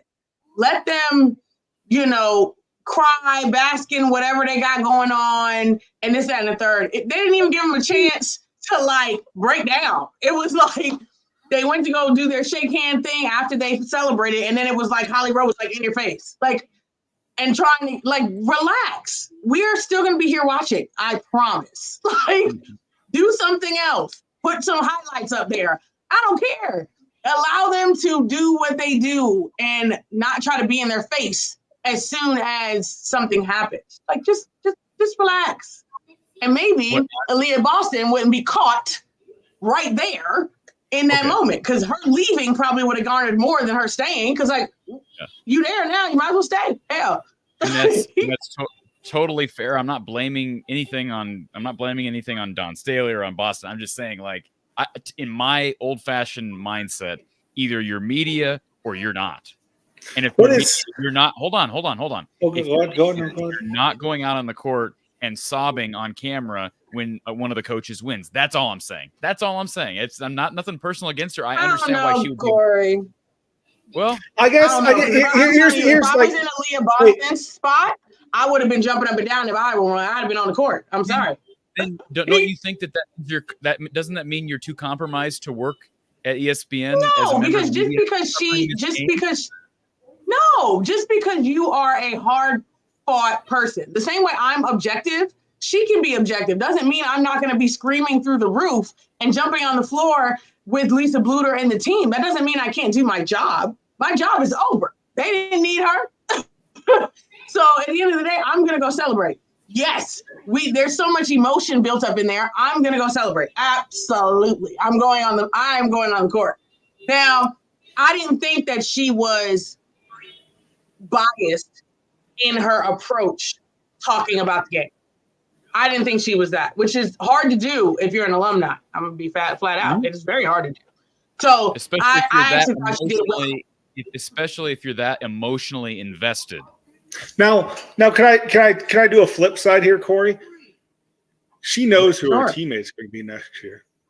She knows Caitlin Clark's going to be her teammate next year. Like, that's a delicate balance that Aaliyah Boston has. I mean, I'm throwing it out here. Like, she does have that delicate balance of, yes, she is true heart and heart to South Carolina. It's really not that important. That was my first thought, that when I saw her, I'm like, oh, come on. Like, Robbie, I thought she did an amazing job. I'll say that. I'm not saying she didn't. You just don't like corny stuff, Corey. I'm just giving you. No, you just don't like. You don't like corny stuff. That's your issue. Me? You thought it was extra. That's the problem you're having. It's not the fact that it was wrong or whatever. It's just like, really, you're gonna put that on top of it? Like, that's your issue. It's not so much the fact that she shouldn't been doing it. It's the fact that it was corny in your eyes, that she was boohoo sobbing. Because if she wasn't boohoo sobbing and she was just standing there, you still wouldn't have had a problem with it. So it's just the fact she was boohoo crying back there. It's like, why are you boohooing crying? I understand that part. Maybe there must have been something built up for her. I don't know what it was. That's none of my business, but something was built up because she was literally boohoo crying. Tony, appreciate you calling in, sir. Any final comments? If you need to cut me off, I'll save my questions. Well, I mean, you I've got two. I've just got two more. Okay. Okay. Well, let's. The two more is Kachine with recruiting. How much do you value fit versus skills? I ask because you've been with 4 different programs, and all those different programs fit, like the fit of fitting. Okay. Fit. Yes. Fit versus skills. In a Lisa Bluter program, fit. Okay. Other programs, that depends on the player. Fair enough. Like, I mean, you've been with what now we'll say 5 different programs. The one you played with and the 4 you coached. Oh yeah, sure. The last one I'll say is, how soon as a coach do you move on with the crazy portal and how the game is now? Almost like you have to move on before the final horn sounds. Especially being they've been in the portal since the portal opened, so they've been in that. The coach's job never stops. It's just moving into the next season, and that happens almost immediately. So for the players, that's a little different. As far as who's coming back next year, they got some time. But the coaches, you go from season to season. It's like one something ends, the next one starts. So they've been moved on. You ain't got no choice. Or you're gonna lose out on players. Thank you, Tony. I sent you a PayPal. I hope we'll see you Kachine next year. And it's been amazing. And I will follow Iowa women's basketball more than I did in the years past. Tony, thank you. I'll hold you to it. Tony, let me just say this, because you do a lot of. If people want to know, you are a very good example of how I appreciate someone supporting this show, because you do it in a lot of different ways, and I appreciate that. So, thank you for being here. I appreciate you giving me the platform. Absolutely. Thank Tony, you. we'll talk again soon. Thank you, sir. All right. Yes, thank you to Tony and also Sean Fox. Thank you for the donation. Via, let me see where this is. Okay, via Venmo. Thank you, Sean. Appreciate Come that. on, Sean. Yeah. You are the man. Appreciate that. And T Hawkeye kind of taking a shot at some of the callers that like to say last comment, Corey, and then they go on for 5 more minutes. But Hilarious. not Tony. Tony's I love great. it. Great. Like Corey too. They're all great. So, anyways, all right. Let's go back to our phone line. We got 2 people on hold. Before we hit our caller that's on hold, I want to thank RTI Hello? Threads. Get your Cooper DeJean apparel now. Visit cd3lacesup.com to check out his NFL draft logo gear. Check it all out at cd3lacesup.com. Also support guys like Aaron Grays. I've got the AG shirt on right here, number 95 on that Iowa defensive line. Get yours over at rtithreads.com. Also shop small-town athletes like Carson Shire, Aiden Hall, Zach Lutmer, and more.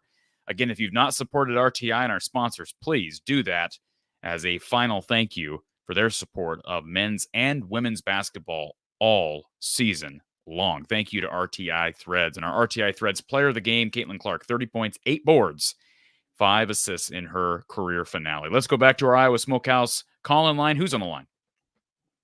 Chris. Hey, from Chris. Alabama. Hi, Hello? Chris. Can you hear me, Chris? Hey, how you doing?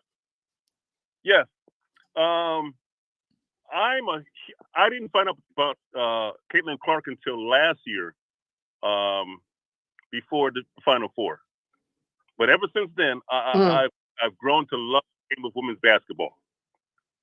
And I have just 3 things I want to talk about as far as the game wise, and I want to also mention about the sorry comments. I kind of felt that the momentum in the first quarter was stopped by the TV timeout. And I might be wrong about this, but I kind of felt that TV timeout really stopped momentum of Iowa. What was the, real quick, not to interrupt you, but what was the TV timeout? Was it after a foul? Where did that, I know it was like 5, wasn't it like 5, because is it under 6 in women's game? I always lose track of the women's media timeouts. Yeah. But I kind of thought it stopped the momentum of the flow of Iowa, because I think that first quarter was on fire. I mean, it was just phenomenal. And I was kind of hoping that they could have maintained that lead. But sometimes I think those TV timeouts come at the wrong time. Yeah. But I know they have to make money. I understand, Yeah. I understand that part. Yeah. The second part, the rebounding. I know Bluter has brought this up before, especially when they interview in the game, where she says that sometimes Iowa has a tendency to go too close, like to be only 1 foot from the rim when they're rebounding and blocking out. And I think that was an issue right there, that their blocking out really needs some work on it. Yeah, it does. Yep. You got to push back. You can't just be in front. And Kachine, if there's one thing that you could look back at from a personnel standpoint and say, man, I wish we had done this, or I wish we had done that heading into the year, don't you think you should, if in hindsight, you would have wished you'd gotten somebody in the portal at the 5, because Hannah played out of position all year round. And yeah, Addison gave him good minutes at times. Even Sharon Goodman early in the year gave him some good minutes, but it would have been nice to have someone else that could log 15 to 20 minutes. I agree. Could you imagine if we ended up landing Anissa Morrow or somebody like that? Oh, Lord. National championship. Well, that's someone somebody.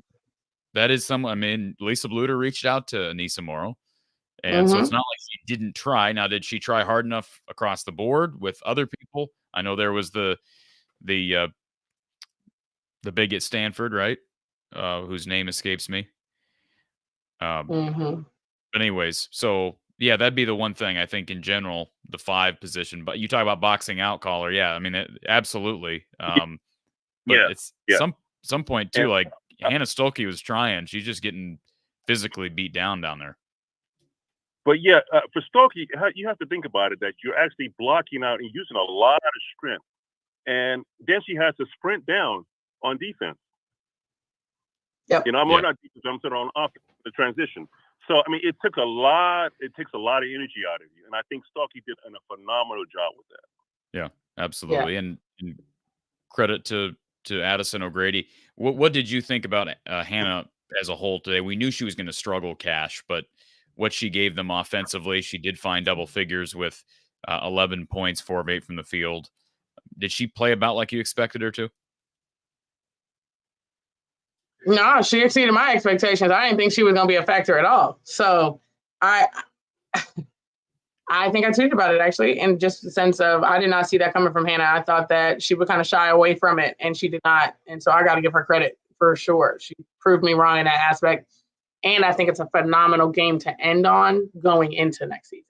You never want to end on a bad game going into next season, because it's like it kind of leaves a bad taste in your mouth, right? So like her lead or ending the year with confidence going into the summer, I think will be good for her. Can I also mention one thing? I love Caitlin Clark's game, but I noticed that one of the things she really has to improve on is her defense. And I think that sometimes I've heard one of the panel speakers spoke about this. I think in the last game, she said that when played against Holy Cross, that she had bad body language. And I don't know if that was an accurate statement. Noticed in the game versus Connecticut, there were a couple ones where she did not raise her hands, just even make an attempt to block. And I'm thinking sometimes when your game is not flowing, sometimes good players can sulk in a way, that they kind of I don't want to say give up, but you see the momentum of it's just not there. And I don't want to say it's a lack of trying, but I think sometimes you have to feed good players. You have to kind of feed their egos. If I'm not being too forward, I don't know if you follow what I'm saying. Yeah, I mean, I think Caitlin's been and Bluter have been very transparent when it comes to Caitlin's attitude, should I say. And I thought that the Holy Cross game was bad. I think everybody knew that in regards to her attitude. But then she became a lot more focused. We didn't see as much complaining. We didn't see as much, hands being thrown in the air. She just kind of went to go play. I think that she's not going to have to play and log and have so much on her head in the WNBA, right? She's going to have Aaliyah Boston. She's going to have all these players that she can go to, where here it wasn't the case. If Caitlin Clark didn't put up 30 plus, we was in trouble most nights, right? So I think for her, if you think about it, she can't afford to be playing balls to the wall defense. Like she can't. She's not going to have legs to shoot from back there. It's not possible. I don't care who you are to do that. You got to be in the most craziest shape of your life to be able to do both. I think that when the WNBA comes around, she won't have to do that. So she'll be able to play more defense and be on other people. Because I don't think Caitlin Clark is a terrible defender. I don't think that. I think that majority of the time she's on the weakest player, one, because they're trying to save her. Like they're trying to save her so that she can keep them into the fourth quarter and the third quarter and so on and so forth. But I think she'll be better when that comes. What Caitlin Clark really needs is a floater or a mid-range game. That's what she really needs. Yeah, absolutely. One more thing. Gosh, what I was going to say. Tasari. You're okay. I know the comments Tasari made disappointed, and you had a point that you're saying that women tear the women down, and I can agree with that. But the reason why I had to step back and look at it and wonder why was she saying these things, and I had to realize Tasari is trying to start a podcast, and there's a lot of podcasts out there as far as competition wise. And sometimes if you really want to stand out, I'm starting to see people are taking, I would say, digs. They're trying to inflict pain, but not turn off people. Mm-hmm. And I kind of think Ari is just trying to, like the gentleman said earlier, to, I guess, start her brand. Mm-hmm. And it's a shame you would go that far to try and get your name out there. Yeah. I was really just, as far as you're trying to get as much exposure for the WNBA. You really want, I don't want it to see like a reality show where they're bickering back and forth. I'm starting to really appreciate the women's game, and I would hate for it to be tarnished with Yes. Bad guy Drama. situation. You know. Yes, but I have one last question, and this is from my standpoint. There was a question that was given to both coaches. One was Bluter. She was smart enough to walk away from giving a definite answer. I guess she said that's for another time. Mm-hmm. But Don Staley, yes, and I think you know where I'm going with this. Mm-hmm. And I'm opinion about. I have nothing against the transgender community, but I see it coming where you might have a potential transgender male playing on a women's team, and how do you that will affect women's basketball for positive and the cons? Thank you for the call, sir. Appreciate it. Honestly, I'm not sure. Like, I know we say, like, in our mindset, where people like to say, you know, how would you feel if an Edie went to go play? That's usually not the kind of trans athletes we're talking about. Majority of the time, they are fully pumped with estrogen. Like, I mean, fully, okay? That takes a lot of your male attributes away. I don't know what that looks like. I have no idea. Like, what is it going to be? Where do they have a massive advantage? Do they not? Is it a little bit? How many are there? I really don't know. And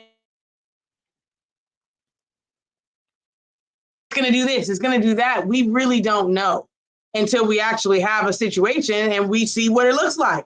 I don't know. That is a question I have talked about many times, and I really don't know what that looks like. And I don't like to make judgment and or assumptions until I know. And so for me, that's until I see something, I don't know, a high schooler or something where I can see, like, well, you know, I really don't have, I don't have anything for that. I don't. Because how many people have we heard of that want to do that? Like, honestly speaking, there's not many. So what are we afraid of? Are we afraid this person is just going to come in and be a Caitlin Clark? Well, Caitlin Clark is a full woman. So at the end of the day, I don't know. I guess we're going to have to find out when we find out and then work from there. I played against men my whole life. Nellism. I'm being honest. I hope I'm pronouncing this right. Nellism. I may not be. Kachine has been your best addition to the show. Has fueled so many great memories we had of her at Iowa. Hope to see her next season with you. So there you go, Kachine. Not there are. I'm sure there are plenty of people. I know there are plenty of people that watch this show that they don't just enjoy your expertise. They enjoy reminiscing about your career at Iowa, which was a great. D. Rollison says, love these gals, but moving to football. Let's go Hawks. And yes, the open scrimmage, the spring practice, I should say, is coming up on, let's see, yesterday was the 6th, the 20th. Yeah, so April 20th. April 20th. So thank you for the super chat, D. Rollison. And Tyler, thank you, Tyler, for the super chat. I think I'm sadder now that this run is over and I won't get to hear the women's basketball postgame until November. I'm going to miss Corey, Cash, and all the regulars who call in or in the chat. Well, I am not going anywhere, Tyler. Might I take a brief hiatus? Maybe. Probably not. You should. I'll probably take a break. I'll be here. So we'll do some portal talk and some off-season recruiting stuff. And of course, we have football in full swing. I'll be at the spring game here in a couple of weeks. So do appreciate the super chat, Tyler. Thank you for being here and great questions whenever you call in, Tyler. We enjoy those. Bobbin, hope I'm pronouncing that right. Bobn. Bobbin. Maybe it's just Bob N. Thank you, Corey and Kachine. Found Corey in the fall of 22. Continued with men's basketball and most women's basketball shows, but you two combined with this great team have knocked it out of the park. 60-plus year Hawkeye saying these women top all. Those are the kind of comments we like to hear. Thank you, awesome. Bob.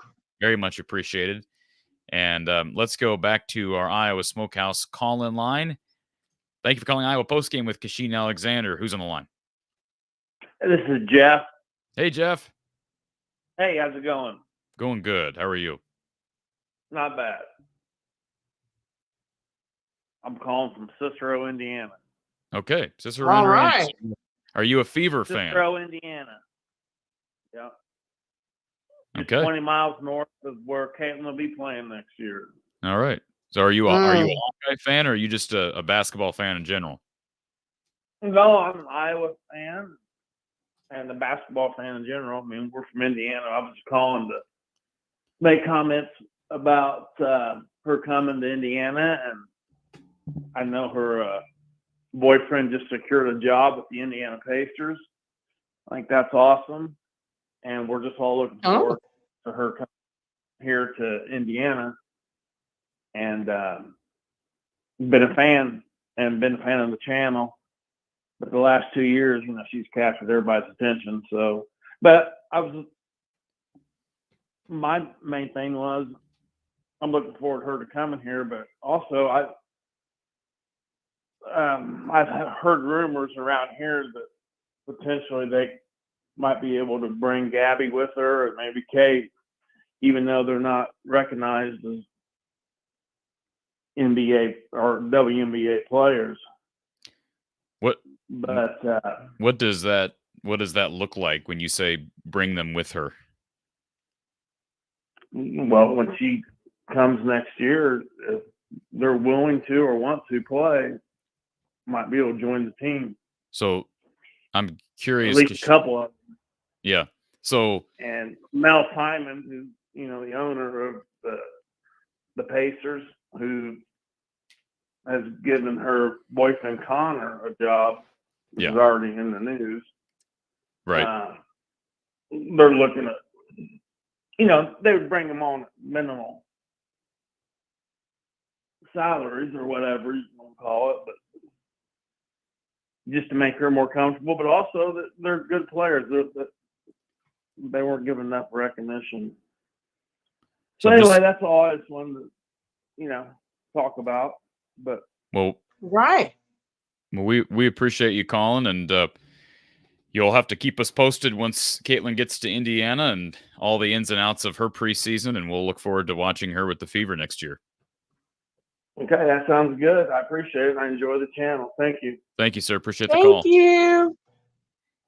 I'm curious. This is a serious question because the caller brought it up, Cash. I hadn't heard any rumors about maybe the Fever wanting to bring a couple of their Hawkeyes with them, but would Gabby Marshall's game translate over to the NBA? Like, would she be able to play in the WNBA even in a minor role? I'm sorry, you cut out. You said what? Well, the caller brought up the rumor that perhaps Kate Martin and Gabby Marshall were candidates to come to Indiana with Caitlin Clark and play on the same team. Gabby Marshall is not a candidate. Gabby Marshall is going to grad school, so that's that. Moving on. What's this? You said Kate Martin? Well, I don't know about Kate Martin. Yeah. So I think Kate Martin could be one down the line, or like maybe they offer her a training camp contract or something like that. Okay. Yeah. So possibly. I just paused because I'm like, well, you can bring them with you, but in what capacity? I mean, are they taking up roster spots? Are you paying them to be on the team? Because, like, with all due respect to Gabby, she's not a WNBA player. Gabby's not going. So. I mean, that's not. But yes, she's going to grad school. She's going to North Carolina, isn't she? Yes, she is for grad school. Big time get for her. How far is that from you? UNC? Yeah. Like 2 hours, 2.5, I think. Something like that. So next year we'll have to have you. You'll have to get in touch with Gabby, meet up for coffee, and then you both can come on the show together. So that's my assignment to you. That's my assignment. you're gonna touch base with Gabby Marshall. Okay. And we'll have both of you on the show. Bob, thank you again for that super chat earlier. Thank you, Bobbin. NY Psi 7 or 912. I don't know my numbers, I guess. A panel from ESPN represented women's basketball 20 years ago. Bring on current coaches like they do in college football playoff coverage. Interesting take there, Kachine. That I don't mind. I think that's something they should look into. just because I know like the ACC did it for their tournament. They had the oh my goodness, why am I last coach? She was there. I like that idea. I really do. I think that might be good to get some other coaches on there, especially some of the coaches who don't really have a filter like me. I think it would be good. Are you lobbying for a ESPN job, Kachine? No, not at all. I'm just saying, like a Coach Yo. I would love to see her on television. Okay. Mm-hmm. That's the one person I would love to see on television doing commentary on a game. Mm-hmm. Do you know, I'm curious where, you probably don't know the answer to this question, but you're in Charlotte. Do you know where like the ACC network studio is? I know obviously that's a affiliate of ESPN, but where do they I think have it's in Greensboro. Okay, that would make sense. Yep. That would make sense. All right, thank you, Nice Eye. And Lemansky, thank you for the super chat as well. I will miss most the style of ball from Hawk basketball family. Corey, you close to GOAT status. Cash, you have great charm. No, you are a great mom. Hawkeye Nation, research the Rise Iowa fundraiser. Lord have mercy, Corey. A lot of random thoughts and mix of everything there from Lemansky. So thank you for that, Lemansky. Do appreciate the super chat. Let's go back to our Iowa Smokehouse call line. We've got Ryan, or in some languages it's pronounced Bert. Welcome to the show, Bert. Hey guys, both of you, thanks so much for such a fun run. You know what, 34 times this year we won, many of which Kachine got to join us, and you know, she was a smash from the beginning, and just thank you. And by the way, congratulations on such a beautiful daughter. You guys, thank you. All respect to you. One other thing I want to say before I ask you a couple of questions about the game was, you taught me a lot of basketball this year, you know, different things to think about, different ways to look at the game. And I definitely got even more basketball intelligent since you joined the show. So thank you so much for that. As far as the game goes, I was aware that, like Iowa, but South Carolina even much more so, was deadly in that third quarter. You know, I always thought the third quarter was kind of our best quarter generally, but I knew that was South Carolina's. That last 30 seconds of the first half really hurt us tremendously. I think it was like a 4-point swing that allowed them to go in up 3 at half. So that, you know, was where I got real worried. We did bring it back to, I think, 2 points at one point. And my question for both Corey and Kachine is, do you think we would have been wise to start fouling a little bit earlier? Caitlin got 3, but those were 2 of which I think were giveaways. Gabby had no fouls. Should we have started putting them on the line earlier than the 2-minute mark when we were already down 8? Because the one thing South Carolina was horrible at in this whole game was free throw shooting, 9 of 17. What do you think? I think that's a fair point. I sometimes am dismissive to that notion, but I think with how dominant Cardoso was, especially on the glass, Haka Cardoso, is that what we're going to call it? I mean, I think there could have been times where that would have been effective. She was 1 of 5 from the free throw line. Exactly. 5. So Kachine, you're back. The question was, would have we been wise to, you know, Gabby had no fouls. Caitlin, I think, had 1 until she did give away 2 more. We had, you know, our bench without any fouls, except for Addie, I believe. Should have we started fouling earlier in the 2-minute mark when we were already down 8, given that South Carolina has literally one weakness, and that's free throw shooting. They were 9 of 17. Should have we started that process earlier to extend the game. I thought we just ran out of gas, but like probably had to come back in us until we just, what do you think? I mean, in hindsight, maybe. I don't think that South Carolina is notorious bad free throw shooters. So, Cardoso was one of five I from know. the free throw line. I think in my opinion, in hindsight, that would have been an opportunity, perhaps, to start sending her to the line. And you also have to do it in a way that is not an intentional foul. So there's that, which is also a hard thing to do because you can't just wrap somebody up. You got to make it like a play on the ball, quote unquote. So it is a lot tougher to do it that way, where, how we think of it in the NBA, or the real hack-a-shack scenario was you could just grab the man and that was that. Can't really do it like that. So it's a tough call to make either way it goes. So hindsight, maybe it could have helped us. Maybe it couldn't have. Last thing I'm just going to say is I thought Caitlin could have been a little more selfish in the fourth quarter.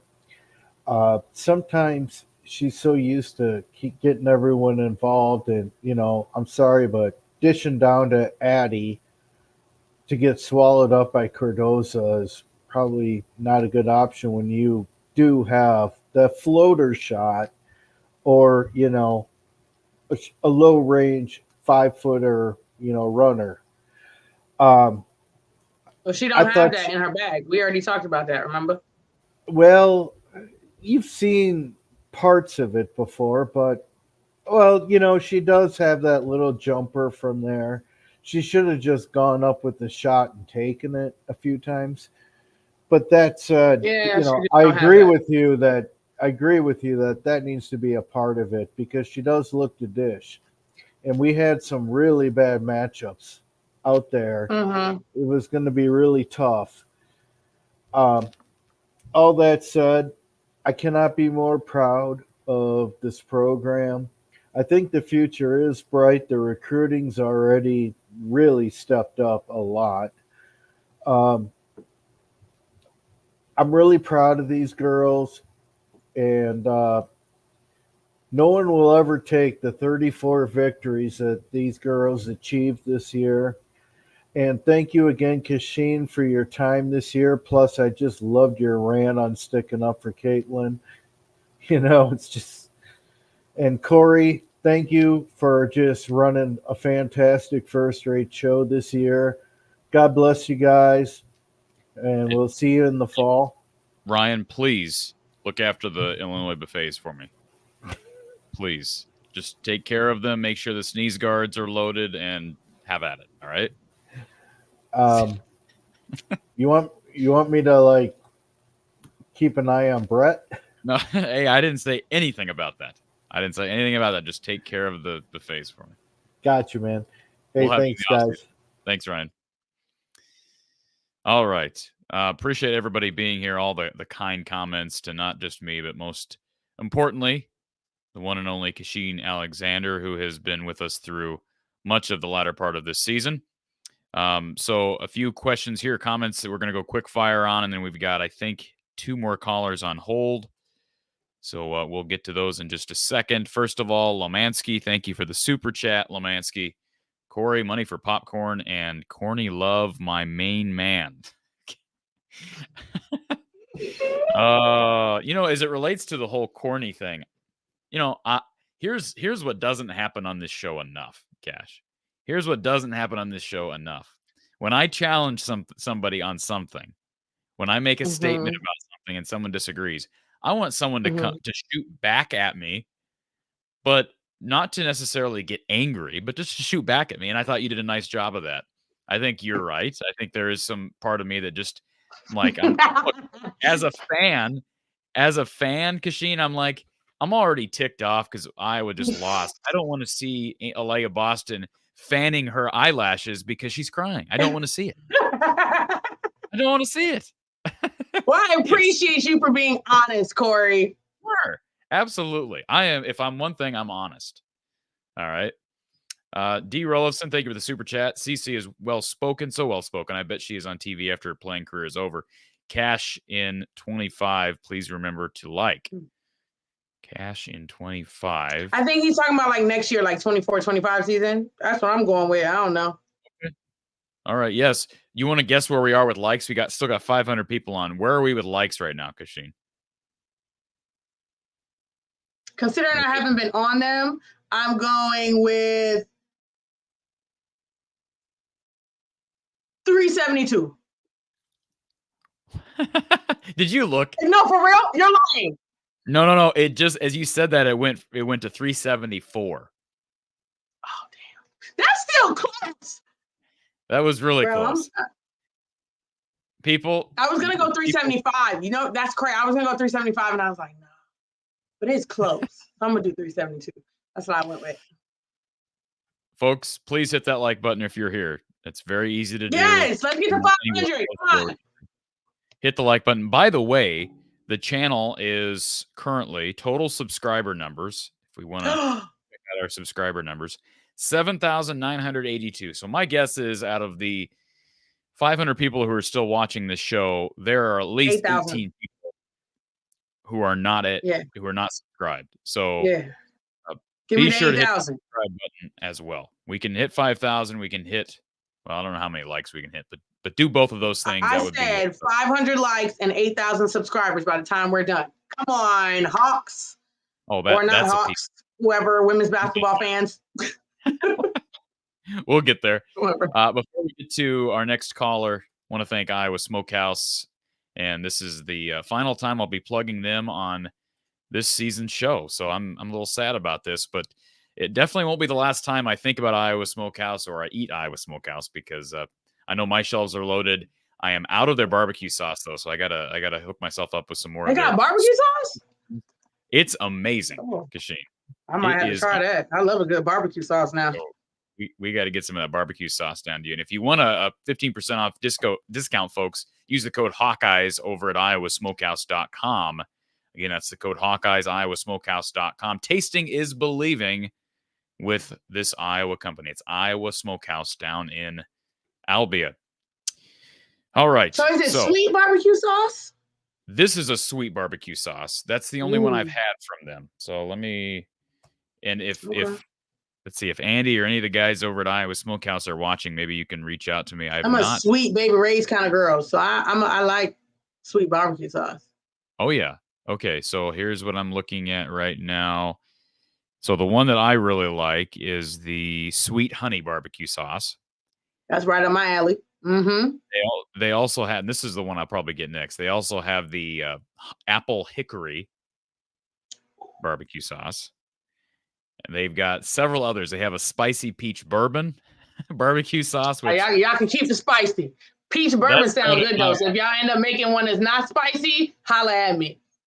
Okay. But yeah. I think I could go for any of these. So anyways, they're all great. Check it out, iowasmokehouse.com. Let's go back to our Iowa Smokehouse call-in line. Thank you for calling Iowa Postgame with Kachine Alexander. Who's on the line? Hello, this is Jacob. How you doing? Jacob, good. Hi, how are you? Jacob. Not too bad.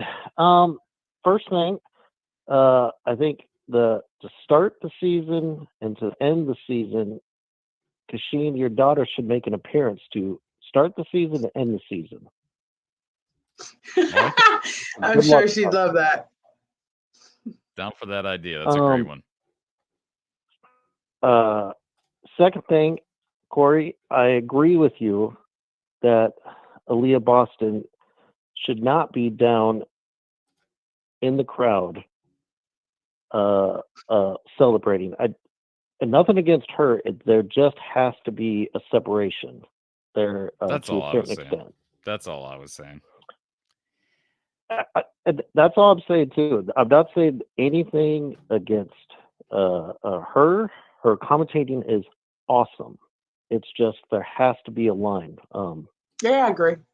And the question I did have about recruiting is sometimes that Iowa kind of came out of nowhere the last few years. And sometimes this obviously can be a stepping stone for a program. Mm-hmm. And I know earlier saying, Kachine, that Lisa Bluder has a certain style and fit and what she wants. Correct. And I'm not saying that she has to, throw a dart at the wall or anything like that. But she did say in her post game that she is expanding her geography now, which is great. Mm-hmm. But what do you think it's going to take for her to a certain extent to be like, okay, I have to not make myself uncomfortable and just completely reach, but she is going to have to expand what she might think is the best possible fit. Because if you go the best possible fit, you might be a little limited. So what do you think she might have to do to say, okay, I'm not going to necessarily take a chance, fully, but I'm going to just expand the type of player that I need? Well, the expansion comes with the ability to recruit all over the country, which she now has, based off of the notoriety of Iowa women's basketball. The type of player is different because think of it in Gino's sense. Gino has the pick of his litter, right? In the sense of when he was hot, right? UConn was winning every year. He could have had anybody. But Gino had a interview that said that he was looking for a certain type of individual, a certain type of player, a certain type of whatever. And that is because you know what kind of player you want in your thing. So talent is just a part of it. And for Lisa Bluder, it's the same thing. She's not going to deviate from what she already knows. The difference is she has the ability to recruit all over the country. Beforehand, it was really only the Midwest. That's what everybody was like, oh, Iowa, cool. But somebody from New York is not coming to Iowa. Somebody from California, 9 times out of 10 ain't coming to Iowa. So now she has that ability, because who wants to play in Storrs, Connecticut, for God's sakes? Like, nobody. But UConn's there. So he was able to recruit all over the country. Now Lisa Bluder has that ability. That is where she wins.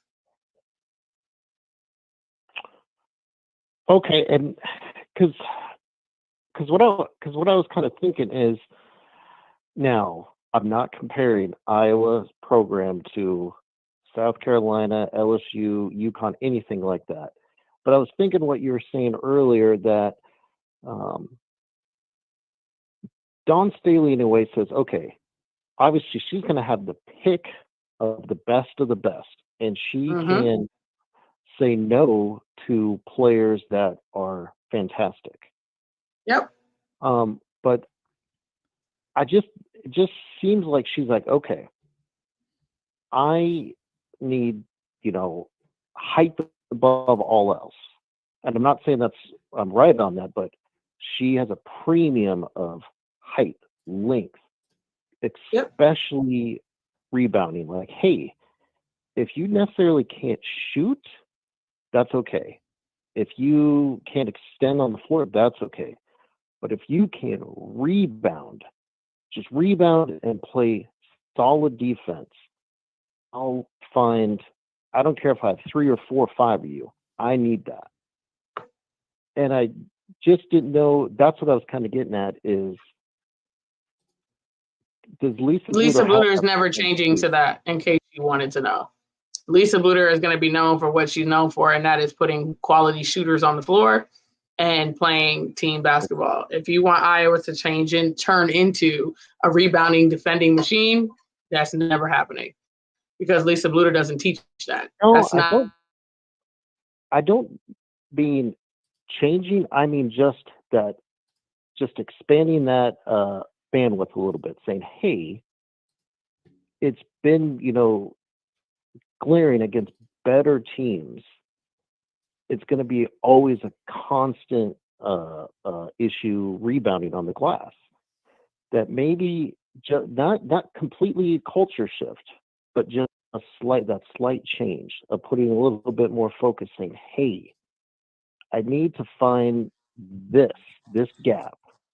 And yes, we need shooters and everything, but to really compete inside and outside, inside every year without the best player in the country, I'm going to need to do this. And I didn't know if we could just have that slight change. The long answer, no. And the only reason why I'm saying that, every coach has their identity, whatever that may be, right? Just like if I was to create a team, their identity for me would be defense and rebounding, because that is what I do, right? So every team has their identity. Coach Yo at Ole Miss, their whole system is about defense. Usually they don't have great offense because that is their whole system is defense. So she is not going to recruit a kid who cannot play defense. Kind of the same thing with Lisa Bluter. She is recruiting kids that can pass the ball and that can shoot the 3-point shot. That's it. Everybody that comes through Aya for the majority of the time are capable of doing those two things. So can she get a player that could help us in rebounding? Yeah, but you're not going to get like 2 and 3 and 4 pieces of that. That's not going to change the identity. Even if they have a good rebounder, even when I was there, I was a great rebounder. Lisa Bluter been doing the same thing offensively since I was there. It's not going to change. Now, again, can she get players potentially that are more dimensional? Yes, now, right? Because you had one or the other. Having somebody that's able to do two, you would be going to a South Carolina, you'd be going to a UConn, Baylor at the time, those kind of places.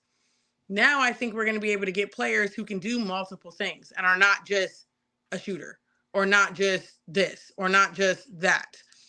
So I do think she's going to have access to that. But I do not think the same team that you see this year and what's on the floor is going to be the same thing next year, the same year after that, the same year after that. She just got a better player in Caitlin Clark. Yep. But the offense is still the same. We ain't never been a great rebounding team. We ain't never been a good defensive team. So she's had better defensive years than other years, but that's just not her. That's never going to be her. That's the same with Iowa men's basketball. That's the same with Iowa football. It's the same across the board. I got one thing to say to our caller before I let you go, sir. Mavs won again today, and Luka Doncic. No, listen. In overtime. Yeah, overtime, and Luka Doncic. It sounds like he dished out the game-tying assist to Dante Exum for the game-tying 3, and I sacrificed watching that because I have the show. But, anyways, Mavs are rolling, sir. Well, to be fair, you did not talk about Kyrie. He scored almost 50. Yeah, I haven't even watched it yet. I just saw that one note about the game tying shot. So that's what I'll be doing when I get off of here. Okay. Well, thanks for taking my call. And Absolutely. It was a great season listening to the show, because I've listened to it actually quite a bit and didn't call in until late. But hopefully it keeps on going, and hopefully that Snuggie happening. Yes, the Snuggie. We're working on the Snuggie. Do you have an address, like a PO box or something for the show?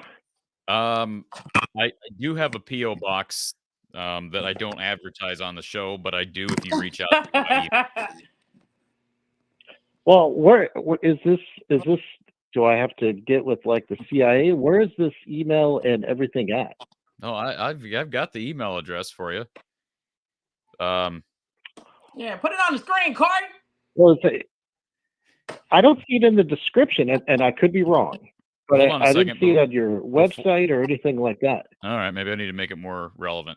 But before I get to the I do want to acknowledge the super chat before it goes away. Melanie, thank you for the super chat. Big thanks to Corey and Cash for a Hawkeye fix between games, constructive review, feedback on the games, and keeping this forum respectful. Thank you, Melanie. Thank you for your donation. Very much appreciated, and appreciate you being here.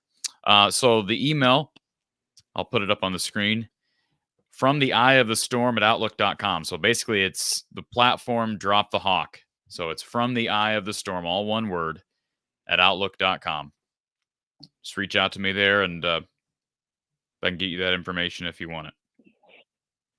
Good, thank you. And I was hoping it wasn't an AOL address because then I'd laugh pretty hard. But Juno. thank you. Juno. And, I've upgraded from Juno. Ooh, all right, then.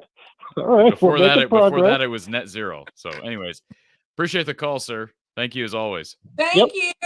Bye bye.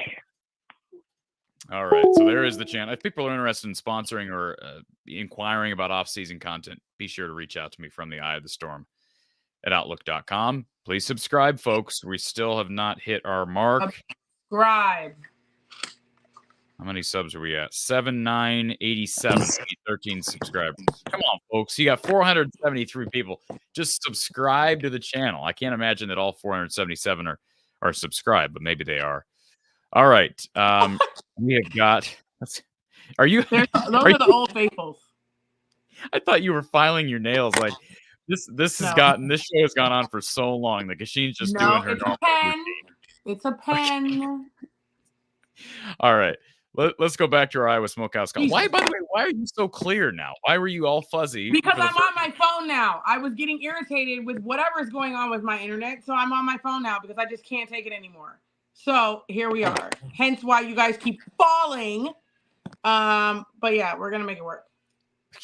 We're almost done here. Let's go to our Iowa Smokehouse call online. Sister Noble's with us. Hi. How are you? I'm sad right now, y'all. You and a lot of people. I gotta be honest. I'm just as this hurts. This hurts. It's gonna take at least a couple of days for me to get up. Yeah, at least 2 days for me to get over this. At least. Okay. I have seen so much hate, so much racial division following these last two games on Twitter, because that's where I'm normally at, on Twitter. Mm-hmm. It's you know, it's a situation now where people are being threatened. People are, you know, they're being called, you know, all kind of names, racial epithets, you know, and I really feel bad for this team. I feel bad because of all the online memes, all the hatred that particularly Caitlin Clark receives, you know, and now with this loss, you know, and she lost 2 national title games, I think it's going to increase. I think that, yeah, I really do. And I really feel horrible. Well, you know what? Whatever people want to say is what they want to say, but they lost those 2 national championships in spite of Caitlin Clark, right? Like, it's not like she didn't show up to those games. Like, I mean, and people with a brain that want to be objective know that, right? They understand that South Carolina is unbelievable. And last year, LSU was a buzzsaw and playing their best basketball. And it's not like Iowa was not competitive. But, I mean, what Cash said earlier is absolutely true. I mean, to be able to take this team to 2 national titles, led by Caitlin Clark. I mean, we all know she's at the emphasis of this, and it's just incredible. So people are going to view things how they want to view things, unfortunately. Yes, you know, and unfortunately she lost today, and they all did. And I know she wanted this national title. I know she wanted it really badly, you know, and I feel bad, you know, and it's going to take me a couple of days to, you know, just really get past this. I hear that. Yeah. So that's all I came on here to say. I'm not a long-winded type of person. Well, we appreciate you being here, and I know you're a big supporter of the team, and appreciate you supporting the show. And I plan on being back next year if I can convince the woman in the middle to, you know, devote time. She'll be back too. So, sadness aside, Iowa women's basketball will go on in spite of the fact that they'll lose a legend in Caitlin. Yep. Yes, I agree. Okay. Thank you, ma'am. Appreciate the call. All right. How much? Let's see. How much further can we keep going with this? I'm trying to get through all these callers, Kachine. People keep. Well, you get through the callers. Rapid fire. Let's go. Eli says, Cash prediction time. Which returning Iowa player will improve the most from April 7th to the first game next season? That's a prediction question.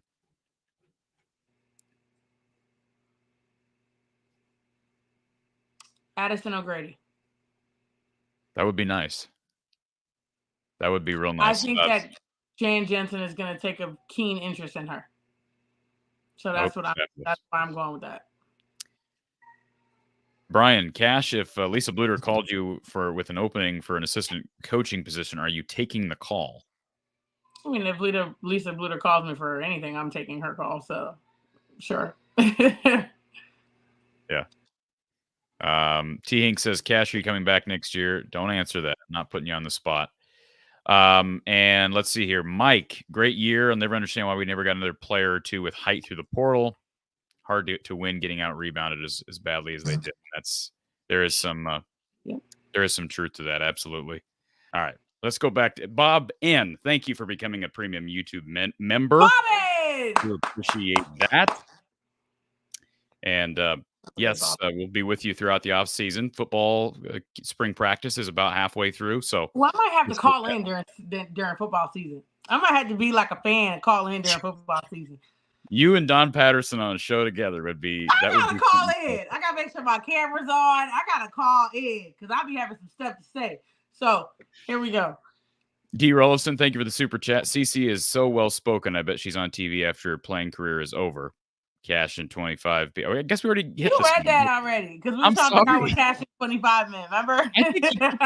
I think he put this in a couple different times. I think this was like a double super chat. So maybe he wanted to make sure you saw it. All right, I saw it. Thank you, D. Rollison and Lemansky. Corey nailed it all year. Hannah had to learn the 5, exhausted due to a lack of natural position 5 for our players, for our Hawks. Thank you, Lemansky. Appreciate the super chat as always. And Lemansky's always looking for ways to support. In fact, he made that comment. He said, Corey, ready to discuss how I can support your podcast more. Certainly appreciate that. I'll try to, as we log off here, I'll try to finish off by recapping some different ways to support the cause. So thank you for being willing and able, Lemansky. Do appreciate that. Also, he says, Lemansky says, Corey, when you send Cash her pink Snuggie, send her the sweet sauce, Corey, the main man. I will send her the tequila. Is that a song reference? I don't know. You're asking the wrong person. Lemansky makes these comments, and I'm like, man, I know he's being clever, but Lemansky is like a rhyming machine. Like, I don't know how he comes up with this stuff. I really don't. Lemansky, I do appreciate that super chat. NYSci 912 says Clark didn't mention Bluter at all in postgame press conference, except to say they were the only ones to believe they could do what they did. Kept looking for her to credit Bluter. Are they okay? What's she supposed to credit Bluter on? I'm sorry. Maybe I missed it. Assuming like a career wrap-up comment. I don't know. Well, you got to keep in mind that this is a very emotional time for players when they have a career like that. They're not really thinking clearly. It's the same way people accept an award and forget to thank their parents. Like, you can't give her a little grace. It's a lot in her mind. She's got to now transition from college and all the things she did to the WNBA. When is that? April 15th? Draft day, I think it's April 15th. Like, that's a turnaround. So there's a lot going on in her head right now. Just give her a little grace. Fred, thank you for this kind comment. Fred says, let's have continued thoughts and prayers for Bailey Lux. Her appearance on the show Friday after the UConn game is me wishing the best for her. I hope she gets well soon. Absolutely. My thoughts are with Bailey and her family. Jody, who do we have coming to Iowa next year? Well, we talked about the 24 class. You got Leah Guyton out of Peoria. You've got Tegan Mullaney out of Wisconsin. And then you have the other Wisconsin guard whose name escapes me. Man, why am I drawing a blank on Where's this? the kid out of Iowa? She's Solon or what? Callie Levine will be here and as you well. got the Oregon big girl. Taylor Strimlow is the girl I'm thinking of from Wisconsin. Then you have the big from Oregon, Ava Hayden. Absolutely. So that's your group, Jody, and we'll talk more about all those players as the season gets closer. Katie says Holly Rowe going up to Caitlin's dad, asking if he changed sweatshirts in the middle of the UConn game was so unnecessary. Do we really know that's what she was asking? Do we know that's what she was asking him? I don't know. Well, that's what she said right after she came back from talking for him. So I'm assuming, what else would you be talking about if that's the next, like literally as she was walking down the thing, that's what she said. Yeah. She's just weird. She gives me cringy vibes. But go ahead. She's a very nice person, by the way. I've met. I agree with that wholeheartedly. I Very just don't know why they be putting her in those weird situations. Yeah, it is a little strange. Bobby says, Kachine, do you see? This is not the moron Bobby. This is Bobby Nielsen. Bobby, Kachine, do you see any of the women hitting the portal to leave? I think that's almost. I mean, that's just natural now. It's almost impossible to not have somebody hit the portal. But he also adds, what do you see in Jada Gyamfi? I don't see nothing because she ain't played. I have no idea. I'm being honest with you. I think she's a phenomenal person. I think she's a fantastic teammate. I know that just watching her on the bench. But I have no idea what her game is like. None whatsoever. I wish I was in practice so I could tell you more, but I have no idea. I hope it's good. Timothy says, do you think Iowa will be ranked in the preseason top 25, and will South Carolina be number 1? South Carolina will be number 1. I do not think they will be ranked in the top 25. Iowa will absolutely be ranked in the top 25, and I'll tell you why. So? I'll tell you why. They will be. I don't even say I guarantee you, but the pollsters, the people who make these polls, I have no faith in them. I have no, especially I follow college football playoff poll or college football AP polls, coaches polls a lot more than I do for women's hoops. I don't really care too much about rankings, but in general, these rankings, I have no faith in them. My guess is from a recency bias, there's no way they can not have the reigning runners-up not at least in the top 25. I would be surprised if they're not in the top 15. They just put out a too early top 25, and we ain't in it. Who put that out? Whoever normally does it, the ESPN people, whatever those people names are, I don't know. Okay, ESPN may have done that. When the AP voters, when the media members that vote on that poll, I'm guessing they'll be there, but I could be wrong. We'll find out. Eli says, Kachine, are there good players coming back next season? Or these are some good players coming back next season. I think he meant Stolke, Falter, O'Grady, Feuerbach, McCabe, but no point guard scorer with experience. Is Van Lith a fit? We addressed that the other night. You do not think she's not. No. Linda, if we had room and could get a transfer, do you think we should get a tall 5 or an athletic point guard? How about both? Can we get both? Nice? Can we get both? Because I don't want to choose. That would be good. Lemansky, thank you for the super chat. Cash, thrilled for a football call-in by you. So, I can't wait. I'm definitely calling in. Watch. Thank you for the super chat, Lemansky. And Elay, Kachine might scoring be easier for Clark in the pros. Opponents won't face guard as much, bigger screeners, open shots, fewer shots and fewer points, but scoring will be easier. Does that make sense? No, it will not be easier. There's better defenders in the W. There's better overall players in the W. And there's a lot more scheming that goes into the W than in college basketball because those players are smarter across the board. Obviously, we're talking about all of those women were the best on their teams. So you're talking about a bunch of Caitlin Clarks. When I say that, I'm not talking literal, okay? I'm just talking about the best player on their team. So, no, I do not believe that Caitlin's going to have an easier time scoring. Caitlin needs to develop a mid-range. Katie wants to know if you think Sydney Falter will be the new leader next year. She should be. Her and Hannah. And Troy wants to know, how soon do they retire number 22? Next year. What are we waiting for? Didn't they retire Megan Gustafson I feel like almost immediately? Maybe it was 2 years, but it was close. Remember they retired Luka Garza's number on one of his last home games. So yeah. She need to get hers retired next year. Let's bring her back, do the whole little hell, make the number on the court permanent. I don't care. Figure it out. But she got it, next year. Be sure to like the video, folks. Our final hurrah, I hope. Thank you for calling Iowa Postgame with Kachine Alexander. Who's on the line? Be sure to like the video, folks. Hello? Yes, you're on the air. Be ready. Be ready. Oh, good. I just want to say that I've just enjoyed this season. Caitlin Clark, wow. I mean, it's just the excitement, of who games have brought me this season is just awesome. And you two are just, Lisa, I really enjoyed watching you. I'm sorry, I'm excited. That's all right. Which I've really enjoyed seeing, getting deep into things that might be uncomfortable, but I think us being in Iowa need to hear those things sometimes. So, I agree. Not liking certain people, from, coaches from other teams or whatever. Nice. Thank you. But while I was going to ask what percentage Haley left, but you just answered it. So, well, she wouldn't be a fit for Iowa anyway because we probably blew her off the court. But yeah, well, I just called. I wish I had a good question, but pretty much everything's been answered. So, well, we appreciate you calling in. We appreciate you supporting the show as much as you obviously have been, and for calling in. Oh yeah, well, Lisa, I hate to say it, but the show improved 100%. 100% when you added Kachine. Well, I appreciate that. He's the brains of the operation.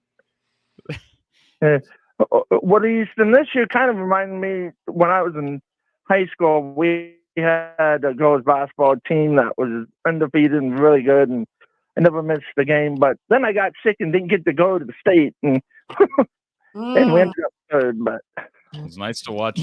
Nice to watch this run. Oh yeah, it was just awesome. Okay, thank you. I'll let you guys know. Thank you, sir. Appreciate it. All right. I love you. I do too. So D65C, Gabby needs more touches, and she's a good shooter. She plays good defense and could use another player with her with great speed. Gabby's done. So Gabby's a senior. She's doesn't have any eligibility left. So unfortunately, and I don't think she's gonna be playing basketball again unless she somehow tries to play after grad school. Yeah. Yeah, I don't think that's gonna happen either. Yep. Okay. And Cyhawk C Money, this is Corey. He says, without Kachine, this show is a failure. Haha, just kidding. Love you, Roy. That is so funny. Who is Roy? I don't know, but that's hilarious either way. Okay. All right. Tragus, 44. Money toward Kachine daughter's college fund. All right. Thank you, Tragus. Or well, let's hope that she gets her college paid for. That's right. If she's coming into Iowa, she's gonna have that paid for. Okay. Let's hope. And hey, 19. Thank you again, Tragus. Very much appreciate the super chat. Corey and Cash, can y'all do a post game for Caitlin's first WNBA? When does the WNBA games season start? In May. It's close. I know that. It's usually like May 20th, somewhere like in that area. Okay. So, yeah. All right. I believe this is our final caller of the day. Yes. Thank you for calling Iowa Postgame with Kachine Alexander. Who's on the line? Hi, this is Kyle Thompson. Hey, Kyle. How are you? I'm good. How are you guys? We're doing good, Kyle. It's good to hear your voice again. Yeah, it's been a few months since my last call in. Hopefully, we've been missing about you. it. We've been missing you. You have? Oh, yes. Absolutely. Wow. Well, I've been pretty busy lately. I never had a chance to call in or pay attention, but good to be back. Good to have you here, sir. What'd you think of the game today? Oh, well, it's been hard to see him lose the second straight year, but I was pretty glad to see him back in a championship. I didn't have any expectations after last year, but it was so exciting for them to make it back to the Final Four again. Absolutely. What a ride. Is she still there? I'm here. Yeah. How are you? I'm good. How are you? I'm good. Pretty good. I'm a huge Hawkeye fan, and it's always nice to talk to a former Hawkeye player. You don't get that opportunity every day, do you? No, I don't. Well, we're glad you called in, Kyle. And Corey, good job for ending that guy's call earlier. A little inappropriate, but good job on that one. That's all right. It'll be out of there in a little bit completely. So, and like I said earlier, I knew he wasn't going to call back because that's what cowards do. So I'm glad we have callers like you that keep it clean and keep it positive. Yes. Yeah, and there's one thing I got to add is from the game, like the last two games, like at halftime, I was really hoping for the last two games in halftime. We had come out with great second half and won those two games, but we just didn't see it today. And South Carolina's a really good team. Mm-hmm. They certainly are. And they're better in the second half too. So that was tough. And Dawn Staley's a great coach, and I still like her better than Kim Mulkey. As you should. Yep, I agree.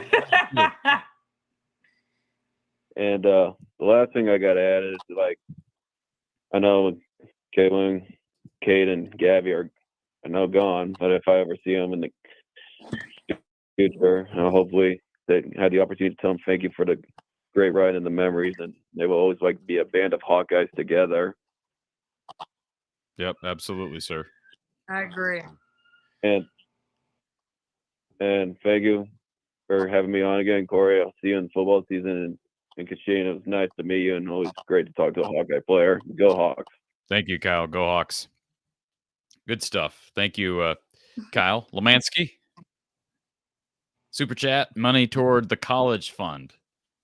So we'll add to my girl got $40. Listen. My girl got $40. Don't forget, YouTube takes 30%, Kachine. Oh, you're right. Either way, it don't matter. So it doesn't matter. She got something. Listen, Jen, we appreciate your super chat, Jen. Thank you for being here. It's been another really enjoyable year, and I know you're one of our premium subscribers, so appreciate the donation. And guy with the bow tie, Kachine, did you like Fargo? You answered that the other night. It's a very interesting place. Mm-hmm. And it should actually be, you know what? When I moved there, I said Chicago should not be named the Windy City. Fargo, North Dakota should be named the Windy City. It's flat land, ain't no buildings. Well, you know what I mean when I say ain't no buildings. But yeah, that wind, woo, you better hold on to your wigs. Baby, that wind is crazy, Corey. Well, look at this. It's rolling in for college. My baby gonna be something when she grow up. Wow, look at Tragus. Tragus 44. Hey. Stacy, thank you for the Venmo, and she says, thank you, Corey and Cash, for the quality commentary. This is our go-to after every game, and Cash, you need to be a coach. That's what I love that. Stacy says. I was. You were. I definitely was. My little girl needed me more. Yep. You picked the better portion. I did. So, yep. Tragus, thank you again for the super chat. Barbara, thank you for the kind words as well. D Starks 360, everyone, it's been a pleasure. The Gamecocks defeating the Hawkeyes in the national championship game 87-75 behind a big performance on the glass from their post players. No surprise there. RTI Threads player of the game was Caitlin Clark, 30 points, 8 rebounds, 5 assists. If you want to support this show, folks, as we head into the offseason, first of all, easy way you can continue to support is by liking all the video, liking all the content. Be sure you're subscribed, hit that thumbs up. And if you are enjoying the content, tell others about it. Tell other Hawkeye friends, family about the content. We've got shows with Don Patterson down the pipeline. We've got shows with, I'm sure Kachine will get her back on here to talk the off-season recruiting. Coach Close will be joining us, and we've, of course, got recruiting videos. And we're not done with Iowa women's basketball, so be sure to support the show as much as you can. Share the show out on social media. Shop Amazon with us. There's a link to do that in our description. Also, if you're interested in making a donation, there's information on the very bottom of the screen. That bottom ticker, you can make a super chat or Venmo, PayPal, Cash App donation. It's all very much appreciated. I'm at From the Hawkeye on Twitter and at From the Hawkeye on Instagram. From the Hawkeye of the Storm on Facebook. If you want to follow Miss Kachine, she is at Kachine Alexis on Twitter. Mm-hmm. I'm assuming that's your middle name. It is.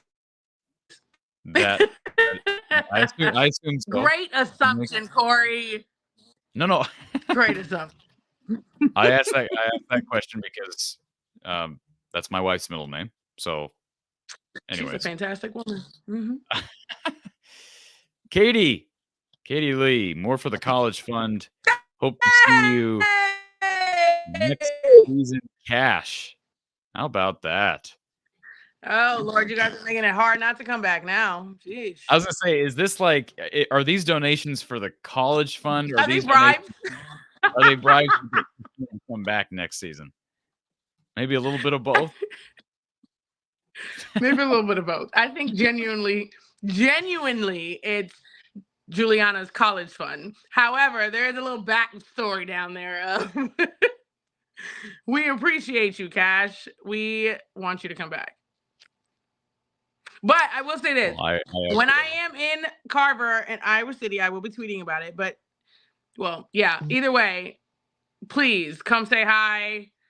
I think I know all of you guys as far as your names are concerned on here. So you might have to say your name on YouTube. But either way, I would love to see as many of you guys as possible that are in Iowa City.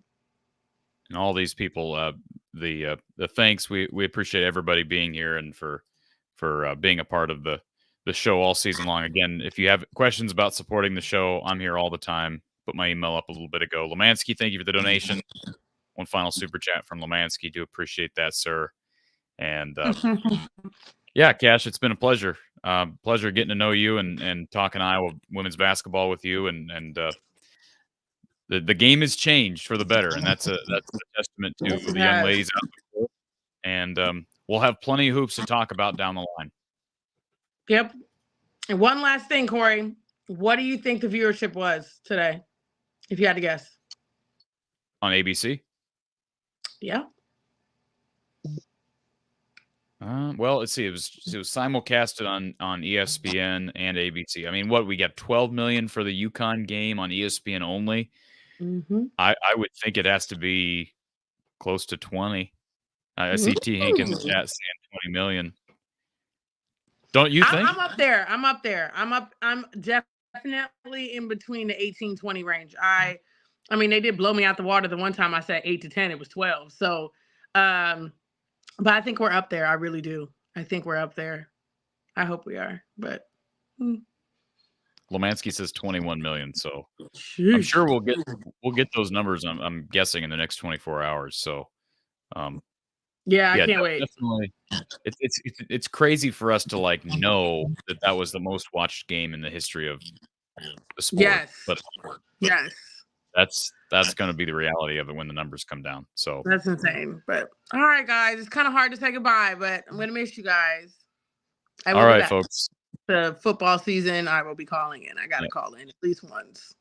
And Cash, we got to do some sort of I don't know if we want to do a wrap up. We've been here for 3 hours wrapping things up.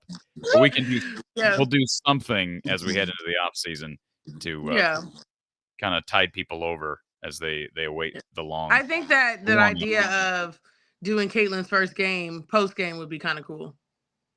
And when did you say that season started? It's usually in May. Usually the first game is in May. So I'll be curious. That's crazy. Oh no, the turnaround is insane.